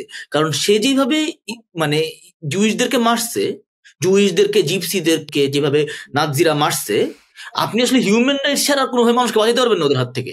মানে they had to come up with this idea of absolute human rights, কারণ আর কোনোভাবে আপনি ডেমোক্রেসির মানে ডেমোক্রেসির যে কুফলগুলা, কারণ নাৎসিরা তো ভোট চুরি করে হোক আর যেভাবে হোক, আমরা অনেক দেশ চিনি যেখানে ভোট চুরি করে মানুষ জিতার পর বলে আমরা গণতান্ত্রিক ভাবে নির্বাচিত। এখন একবার যখন আপনি বলে ফেলেন এবং অবজারভাররা এসে বলে হ্যাঁ এটা তো গণতন্ত্র, আমরা ইউরোপ আমেরিকা থেকে এসে দেখেছি এটা গণতন্ত্র, তখন আর আপনি অস্বীকার করতে পারেন না। এবং ওইটা একবার করে ফেলার পরে আপনি যদি বলেন এই ডেমোক্রেসি আসছে, আমাদের এখন ডেমোক্রেটিক্যালি ইলেক্টেড নেতা বলতেছে ওদেরকে মেরে ফেলবো, তখন অ্যাবসলিউট হিউম্যান রাইটস এর ঘোষণা দেওয়া ছাড়া আর কিছু করার থাকে না। আপনি আর কিভাবে আটকাবেন এদেরকে? কারণ ওয়েস্টে যে তীব্র ঘৃণা এখনো বিভিন্ন ওয়েস্টের পার্টে আছে, এটা তো আসলে ভয়ানক। তো আমার একটা শেষ প্রশ্ন ছিল, কারণ আমাদের মনে হয় শেষ করা উচিত, আমার মনে হয় না এত লম্বা জিনিস কেউ শুনবে। আমার প্রশ্ন হচ্ছে যে ইসরায়েলের ভবিষ্যৎ কি, আপনাদের কি ধারণা? ভবিষ্যৎ কি, নাকি হচ্ছে ইসরায়েলকে আসলে কি হইলে ভালো হয় কোনটা? না, কারণ একজন কমেডিয়ান আছে আমার খুব প্রিয়, নাম হচ্ছে বিল মাহের। সে বলছে, বিল মার বলে সে নিজের নাম, কিন্তু সে লেখে মাহের, আমি মাহের বলবো। সে বলছে যে যারা ইসরায়েলকে পছন্দ করেন না তাদের মনে রাখা উচিত যে Israel is here to stay. এখন সেই ক্ষেত্রে আপনারা আসলে কিভাবে দেখেন, is Israel here to stay? What the hell? তোমরা মতামত দাও, আমি পরে দিচ্ছি এ ব্যাপারে।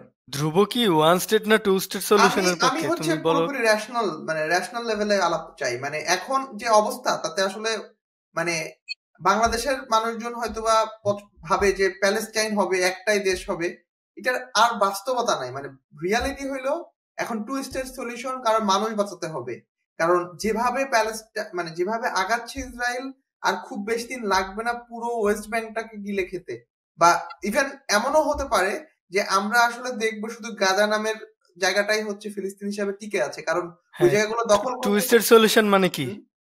টু স্টেট সলিউশন মানে কি? মানে টু স্টেট মানে আমার কাছে হচ্ছে একটা আলাদা ফিলিস্তিনের একটা আলাদা স্টেট থাকবে, ইসরায়েলের একটা আলাদা স্টেট থাকবে। কিন্তু যদি মানে এইগুলা এই ডিসপিউট আরো থাকে, বেশি দিন টিকে থাকে, তাহলে মানে ফিলিস্তিন বলতে বা আর ওইখানকার মানুষের মানে কোনো অস্তিত্ব থাকবে না, সোহাগ ভাই কি হয়ে যাবে। তুমি তোমারটা বলো, আমি এরপর আমি বলি। সোহাগ ভাই বলেন, আমি প্রশ্ন করছি, আমি বলবো না। আচ্ছা, আমার যেটা মনে হয় আর কি, আমার মনে হয় যে যেহেতু হামাস জনপ্রিয়, মানে আমি হচ্ছে প্রেডিকশন দেই আর কি, বা হচ্ছে আমি বলি, আপনি তো কিসিঞ্জার আমাদের। এই যে আমার গালি দিবে না তো। হ্যাঁ বলেন। যেহেতু হামাস জনপ্রিয় এবং আবার জনপ্রিয় হয়েছে, তো নেতানিয়াহু আসার পর কি হয়েছে, এদিক দিয়ে হচ্ছে হামাস জনপ্রিয় হয়েছে, এদিক দিয়ে নেতানিয়াহু জনপ্রিয় হয়েছে। তো এখন হামাসের হচ্ছে ধরো মানে 3টা রকেট মারার ক্ষমতা আছে, মানে মেটাফরিক্যালি স্পিকিং। তো ইয়ার হাসে হচ্ছে ধরো যে 10টা বোমা মারার ক্ষমতা। মানে ওই এস এম সুলতান একটা ছবি আঁকছিল যে তীর ধনুক নিয়ে মুক্তিযুদ্ধ করতেছে, মানে বিখ্যাত ছবি, খুবই দারুণ একটা আমার প্রিয় ছবি আর কি, মুক্তিযুদ্ধ। তো এটা অনেক আবার ক্রিটিকরা আবার সমালোচনা করছে যে গ্লোরিফিকেশন বন্ধ হয়েছে। মানে এটাই তো হচ্ছে আসলে, তীর ধনুক নিয়ে তুমি যুদ্ধ করতেছো হামাস, কিন্তু জবাবটা দেওয়া হইতেছে পিস্তলের গুলি দিয়ে বা হচ্ছে কামান দিয়ে, গুলিও না, ধরো ট্যাঙ্ক, তোমার হাতে আছে হচ্ছে এই তীর ধনুক আর ওর হাতে আছে ট্যাঙ্ক, কিন্তু তুমি 2টা তীর ধনুক মারছো এই প্রিটেক্সট দিয়া ও কামান দাগাই দিস এবং এটা জাস্টিফাই করতেছে, এবং ওরাই তো পাওয়ারে। ধ্রুব যেটা বললো আর কি, যে যেটা আর কি মাইনে নিতে হবে যে ইহুদিদের আপাতত, আমার মনে হয় এখন তো আপাতত আসলেই মেনে নিতে হবে যে একটা জুইস স্টেট তো থাকবেই, কারণ আমরা তো আর ওদের হাইতে পারবো না। চেষ্টা তো করা হয়েছে যখন ইসরায়েল অনেক। আচ্ছা, আমার প্রেডিকশনটা আমি শেষ করি, যেটা হচ্ছে যে ও পুরাটা নিয়ে নিবে। আচ্ছা, ও পুরাটা নিয়ে নিবে, কিভাবে নিয়ে নিবে? এখন তো মনে হয় হচ্ছে মোটামুটি মানে 13 না 14% আর কি মোট ল্যান্ডের প্যালেস্তাইনিদের আন্ডারে, গাজা ওয়েস্ট ব্যাংক মিলায়া। হ্যাঁ, গাজা ওয়েস্ট ব্যাংক মিলায়া। তো এটা হবে যে 5%, এবং এটা একটা পার্মানেন্ট একটা হস্টিলিটির মধ্যে থাকবে, থাকতে থাকতে আর কি, যে একটা সময়ে যতদিন পর্যন্ত তুমি ওই যে বাধ্য না হয়ে চলে যাও, এটাও করতে থাকবে। এবং ওর তো ল আছে, 70-এও বলছে যে এইটা হচ্ছে ইসরায়েলের ল, এইখানে লোকজন কিন্তু ভোট দেয়। এটা কিন্তু ডিফ্যাক্টো অলরেডি পুরাটাই গাজা বাদে পুরাটাই কিন্তু ইসরায়েল। আমরা তো মানে আমরা তো পারি, আবেগের বসে হয়তো আমরা মানে বলি যে পুরাটাই হবে, মানে পুরা আবার সব পুরা ল্যান্ড ফিরা পাবো আমরা মানে প্যালেস্তাইনিয়ানরা। কিন্তু এখন তো অলরেডি 90% জায়গা ও দখল করে ফেলছে অলমোস্ট। তো ওইটা করবে আগামী 10, কারণ এখন তো সবচেয়ে বেশি ডানপন্থী ক্ষমতায় মানে এই সরকারটা আর কি। সো এটা আমার মতে মানে যেহেতু বিশ্বে কোনো পরিবর্তন হবে না, ওর তো নিউক্লিয়ার অস্ত্র আছে, নিউক্লিয়ার অস্ত্র থাকলে তো ওরে হারাইতে হইলে আবার তোমার নিউক্লিয়ার অস্ত্র থাকতে হবে, তাইলে তুমি আলোচনা করবে। আচ্ছা, আমার কথা হচ্ছে যে আমি চাই যে ওখানে একটাই দেশ থাকুক, সেই দেশটার নাম ইসরায়েল হইতে পারে, সেই দেশটার নাম ফিলিস্তিন হইতে পারে, সেই দেশটার নাম ইউনাইটেড আরব রিপাবলিক হইতে পারে। আমার নীতির হিসাবটা হচ্ছে অনেক সহজ। আমি আমার দেশকে খুব একটা পছন্দ করি না। আমার দেশে অনেক সমস্যা আছে। আমার দেশে বিচার বিভাগ বলে স্বাধীন কিছু আর নাই, সেটা এখন বেসিক্যালি এখন অ্যাডমিনিস্ট্রেশনের আন্ডারে। আমার কাছে ওয়েস্টমিনিস্টার পার্লামেন্ট যে সিস্টেমটা বলে, যারা শুনতেছেন তাদের জ্ঞাতার্থে বলি, এটা হচ্ছে ইউকে থেকে যত রকমের জিনিসপত্র আসছে, ব্রিটিশরা যাদেরকে গণতন্ত্র শিখাইছে, সবে ওয়েস্টমিনিস্টার পার্লামেন্ট ব্যবহার করি আমরা অলমোস্ট। এই সিস্টেমে এমপিরাই মন্ত্রী হয়। আমার এটা নিয়ে অনেক আপত্তি আছে যে যেই লোক আমার এমপি, যেই লোক আমার আসনের লোকজনকে রিপ্রেজেন্ট করে আইন বানাইতে, সে একই সাথে আবার মন্ত্রী হয়ে সচিবালয় চালাইতে পারে না। আমি মনে করি পারে না। আমি আংশিক কম্পিউটার সায়েন্সের স্টুডেন্ট, আংশিক লয়ার স্টুডেন্ট। সো আমার আসলে এফিসিয়েন্সির প্রশ্ন নেওয়া আলাপ আছে এখানে সায়েন্সের জায়গা থেকে, আমার লয়ের জায়গা থেকে মানুষের রাইটস কোথায় গিয়ে ঠিকতেছে এটা নিয়ে আলাপ আছে। তো আমার নিজের দেশ নিয়ে আমার অনেক আপত্তি থাকা সত্ত্বেও আমি আসলে বাংলাদেশের নাগরিক হিসেবে আংশিক গর্বিত বোধ করি 16 ডিসেম্বরে 26শে মার্চে, কারণ আমরা সবকিছু না পাইলেও কিছু কিছু পাইছি। মোর ইম্পর্টেন্টলি আমি আমার নাগরিকত্বের অধিকারগুলো খাটাইতে চাই।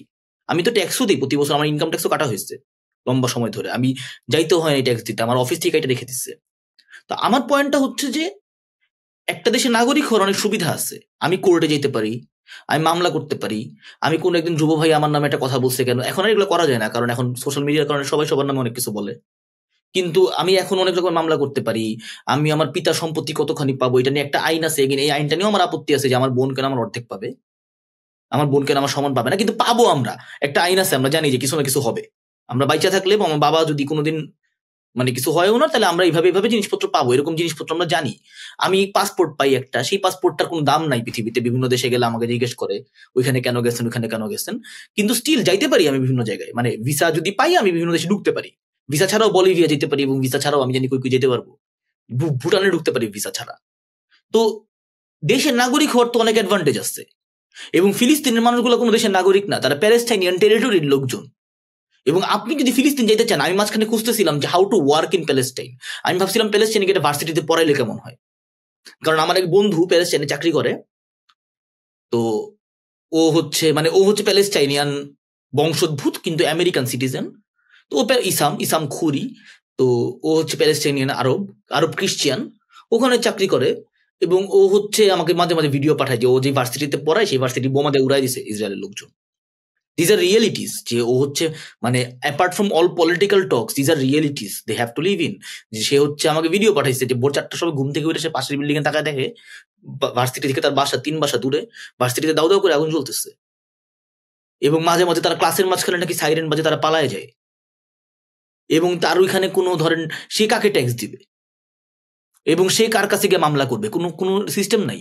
আপনাদের মনে আছে শিরিন আবু আকলেকে মেরে ফেললো ইসরায়েল, মানে একটা কন্টিনিউয়াস ওয়ার চলতেছে। এবং আমি যে ইসরায়েল বিভিন্ন পত্রিকা পড়ে যেটা দেখলাম যে লেফটরা যখন ওখানে ভোট পাওয়া কমে গেছে তখন থেকেই ওরা হচ্ছে এক ধরনের প্রো প্যালেস্টাইন পজিশন নেওয়া শুরু করছে। এটা হয়তো এই কারণে না যে ভোট পাওয়া কমে গেছে, হয়তো ভোট কমলে হয়তো একটা পলিটিক্যাল পার্টি, আমার ধারণা, তার নিজের ভয়েস গুলা খুঁজে পায়। কারণ যতদিন ভোট থাকে ততদিন পপুলিজম থাকে, ততদিন মনে হয় যে এই কথাটা বললে তো আমার ভোট দিবে না। কিন্তু যখন আপনি দেখেন আপনি তোকে ভোট দেয় না, তখন আপনি আসলে যা মন চায় বলতে পারেন, তখন আসলে আপনি যেটা ফিল করেন ওটা বলতে পারেন, কারণ আমার তোকে ভোট দেয় না। তো এই ইসরায়েলের লেফট এরা হচ্ছে বলে একটা জিনিস, একটা রিয়েলিটির কথা এরা বলে, অনেকের ধারণা এটা আমেরিকান জায়োনিজম, আমি শিওর না। যেটা হচ্ছে যে নতুন রিয়েলিটি হচ্ছে ইসরায়েল একটা সিভিল ওয়ারের মধ্যে আছে এবং ইসরায়েলে কন্টিনিউয়াসলি সিভিল ওয়ার চলতেছে। এর প্রমাণও আছে, যেমন ধরেন ওয়েস্ট ব্যাংকে যারা সেটেলার এদের কাছে হচ্ছে বন্দুক বিলি করে ইসরায়েলের গভর্নমেন্ট, স্বীকার করে না তারপর আবার, কিন্তু এগুলো ভিডিও টিকটকে ভাইরাল হয়ে যায়। টিকটক একটা অসাধারণ জিনিস এইসব ক্ষেত্রে, আপনারা এগুলো টুইটারেও পাবেন না, কোথাও পাবেন না, খালি টিকটকেই পাবেন। সেই বন্দুক নিয়ে হচ্ছে তারা প্যালেস্টাইনিয়ানদের গুলি করবে। তো এটা তো এক ধরনের সিভিল ওয়ারের মতো সিচুয়েশন, কারণ আপনি বলতেছেন এটা আপনার এলাকা, তারপর আপনি এই এলাকার বাকি মানুষকে মেরে ফেলার চেষ্টা করতেছেন। That is basically the definition of civil war, যেখানে একটা সিস্টেমের মাঝখানে যুদ্ধ চলতে থাকে। তো আমি মনে করি যে ইসরায়েল ডিফ্যাক্টো একটা দেশ হয়ে গেছে, প্যালেস্টাইনকে সে অলরেডি খেয়ে ফেলছে, গাজাও সে খেয়ে ফেলছে, ইন দ্য সেন্স যে ইজিপ্ট কখনো গাজাকে নিবে না, এবং ইজিপ্ট ইসরায়েলের সাথে বর্ডার মেনটেন করে যেখানে গেট আছে, কিন্তু গাজার সাথে সে কোনো বর্ডার মেনটেন করে না যেখানে গেট আছে। এবং আপনাদের মনে পড়ে কিনা জানি না, আপনারা হয়তো অনেক ছোট ছিলেন, আমিও ছোট ছিলাম, আমি রিসেন্টলি পড়ছি, আমি জানতাম না 2007-এ একটা ফ্লোটিলা যায় গাজাতে হিউম্যানিটেরিয়ান এইড নিয়ে টার্কি থেকে, এবং গুলি করে ডুবাই দেওয়া হয় তাদেরকে। এবং এই পর আরেকটা ফ্লোটিলা যায়, এই যে গাজা ফ্লোটিলা গুলো ডুবাই দেওয়া হয়েছিল যেগুলো টার্কি থেকে যায়। এবং টার্কিতে তো এরকম অনেক প্রোপাগান্ডাও চলতেছে এখন, মানে এরদোয়ান সাহেব প্রোপাগান্ডা গুলো ছড়ান সম্ভবত। টার্কির যে বর্তমান প্রধানমন্ত্রী, এগেন ইলেক্টেড মানুষের ভোট পাওয়া প্রধানমন্ত্রী, উনি ছড়ান যে এই ইসরায়েল তো বহু আগে থেকে চেষ্টা করতেছে স্বাধীন হওয়ার, আমাদের আব্দুল হামিদকে ফালাই দিছিল, অটোমান এম্পায়ারকে ফালাই দিছিল ইসরায়েল, এরকম অনেক অদ্ভুত দাবি আছে ওদের। লিভিং দেম অ্যাসাইড, ইসরায়েল একটা দেশ প্যালেস্টাইনকে যে খেয়ে ফেলছে, প্যালেস্টাইনকে যে সম্পূর্ণভাবে খেয়ে ফেলছে। এখন ইসরায়েলে 3 পুরুষ ধরে মানুষজন থাকে, ধরেন গোল্ডা মেয়ারের জন্ম প্রবাবলি ইসরায়েলে না, কিন্তু নেতানিয়াহুর জন্ম ইসরায়েলে। এখন যেই মানুষগুলোর জন্ম ইসরায়েলে তাদেরকে তো আমি বের করে দিতে পারবো না। এবং ইসরায়েল একটা প্রোপাগান্ডা খুব চলে, এগুলোর একটা ভাষাটা বিশাল সমস্যা, কারণ আমরা হিব্রু পড়তে পারি না। তো গুগল ট্রান্সলেট এই ক্ষেত্রে একটু আল্লাহ বাঁচাইছে টাইপের অবস্থা। আপনি যদি গুগল ট্রান্সলেট ব্যবহার করেন, আপনি দেখবেন ইসরায়েলের বিশাল প্রোপাগান্ডা আছে যে প্যালেস্টাইনিয়ানদেরকে নাগরিকত্ব দেওয়া ঠিক কিনা, কারণ তারা মাঝে মাঝে আরবদেরকে নাগরিকত্ব দেয়। নাজ ডেইলি নামে একজন ফেসবুকার আছেন, মানে একজন ইনফ্লুয়েন্সার আছে ইনস্টাগ্রামে, 1 মিনিটের ভিডিও বানায়, উনি আরব কিন্তু উনি ইসরায়েলি আরব। তো এরা মনে করে 20 লাখ মোট, হ্যাঁ মানে 20% মতো মনে হয়। তো এরা বলে যে আরব বাড়তে দিলে সমস্যা, কারণ আরবরা তো অনেক বাচ্চা পয়দা করে। এখন ঘটনা চক্রে এটা সত্য, এই দাবিটা হিন্দুত্ববাদীরাও করে ইন্ডিয়াতে, যে মুসলমান অনেক বাচ্চা পয়দা করে। এখন আসলে মুসলমানরা করে তা না, যে কোনো জনপদে যদি শিক্ষার হার কম থাকে এবং যদি এন্টারটেনমেন্টের অভাব হয়, তাহলে আসলে সন্তান উৎপাদন বেড়ে যায়। আমাকে ছোটবেলায় বাপ মা বুঝাইতো যে হাসপাতাল থেকে বাচ্চা নিয়ে আসে, হয়তো বিনোদনের অভাবে হাসপাতাল থেকে বাচ্চা নিয়ে আসার সম্ভাবনা বেড়ে যায়, কারণ হাসপাতাল থেকে বাচ্চা আনা একটা ভালো বিনোদন। তো এই যে অবস্থাটা ইসরায়েলে, এই ইসরায়েলের অবস্থাটাকে আমি বলতেছি না মাইনা নিতে হবে, আমি বলতেছি যে this is the reality, it's a civil war, এবং এই মানুষগুলোকে যেন ইসরায়েল সিটিজেনশিপ দিতে বাধ্য হয়, এইটা সর্বোচ্চ চেষ্টা করা দরকার। অনেকে আমাকে বলছেন, আমার কিছু বন্ধু আছে প্যালেস্টাইনিয়ান, তারাও বলছে যে এটা করলে তারা আরো বিপদে পড়ে যাবে। আমি এটা বিশ্বাস করি না, কারণ এর চেয়ে বেশি বিপদে পড়া কি আসলে সম্ভব? ইসরায়েল অলরেডি যে বিপদে তারা আছে, মানে প্যালেস্টাইনিয়ানরা, এর চেয়ে বিপদে পড়া তো সম্ভব না। কিন্তু if you actually give citizenship to all Palestinian in Israel, যেটা আসলে ইসরায়েল একসময় করতে বাধ্য হবে, কারণ অলরেডি ওয়েস্ট ব্যাংকে আসলে তারা আর কিছু করার নেই, সে যেটা কিন্তু এটা করবে না। আমি বলি কেন, হ্যাঁ আমি বলি কেন করবে না, কারণ হ্যাঁ ইহুদি আছে 70 লাখ, তো ইসরায়েলে আরব আছে 20 লাখ। আমরা তো 51% ডেমোক্রেসি, মানে 51% শাসন। আমরা অঙ্ক করি, অঙ্কে চলে যাই, তো প্যালেস্তানিয়ান আছে তোমার 6 লাখ 60 লাখ মোরলেস, প্রতিদিনই কম 80 লাখ হয়ে যাবে। আই নো কিন্তু আমরা এখানে যে ভুলটা করি সেটা হচ্ছে বারবার আমরা প্যালেস্টাইনিয়ান কি হোমোজিনিয়াস করি, কিন্তু গাজার প্যালেস্টাইনিয়ান আর ওয়েস্ট বেঙ্গলের প্যালেস্টাইনিয়ান তো এক না, এবং এটা তো আসলে ইসরায়েলের প্রোপাগান্ডা। এখন দেখেন ইন্ডিয়ার সব মুসলমান এক দলে ভোট দেয় না। আমি ইনফ্যাক্ট ইন্ডিয়ার কিছু মুসলমান চিনি যারা বিজেপিকে ভোট দেয়, কেন ভোট দেয় আমি জানি না। বাংলাদেশের সমস্ত হিন্দু বা সমস্ত খ্রিস্টান আওয়ামী লীগকে ভোট দেওয়া সত্য না, এইটা একটা প্রোপাগান্ডা। এই প্রোপাগান্ডাগুলো বিভিন্ন সময় বিভিন্ন মানুষ ইউজ করে। সো প্যালেস্টাইনিয়ানরা সবাই এক হয়ে কাউকে ভোট দিবে, আমি মনে করি না মানুষের এক হওয়ার এরকম অসীম ক্ষমতা। ভোট দেওয়া না দেওয়া সেটা তো পরের প্রশ্ন। পরের প্রশ্ন সিটিজেনদের রাইট কিরকম থাকবে, যেটা দেখা যাবে যে মানে এটা কি দরকার, আমাদের পুশ করা দরকার যেন ইসরায়েল তাদের সবাইকে পূর্ণ ফুল সিটিজেনশিপ দিতে বাধ্য হয়। কারণ ভাই তুই আমার জায়গা দখল করবি, আমাকে সিটিজেনশিপ দিবি না, তাহলে আমার কাজ কি? What am I suppose to do here? Die? না তো, মেরে তো মানে ইসরায়েল তাই চাই, মেরেই ফেলতে চায়, মেরে ফেলো অথবা বিদেশ চলে যায়, বিদেশ চলে যাও, অথবা মেরে ফেলি তোকে। এটা তো হইতে পারে না। মানে তুমি যদি আমার জায়গা দখল করো, the least you can do is give me every bit of right that you have.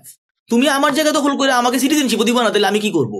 এটা আমি বলি কারণ আমার নিজের প্যালেস্টাইনিয়ান যে দেশটা বা দেশগুলা, হামাস এবং ফাত্তা এবং যে কেলেঙ্কারিগুলো টাকা পয়সার, এগুলো দেখলে মনে হয় যে এই দেশটার চেয়ে তো ইসরায়েল ভালো দেশ হিসেবে চলতেছে, as a country Israel run করতেছে। তো যদি সে দেশ হিসেবে রান করতে পারে, সে প্যালেস্টাইনিয়ানদেরকে নিয়ে রান করবে না কেন? বাট আমরা মনে হয় প্যালেস্টাইনে ঢুকে গেছি, এটা প্রবাবলি পরের এপিসোডের জন্য রাখা উচিত।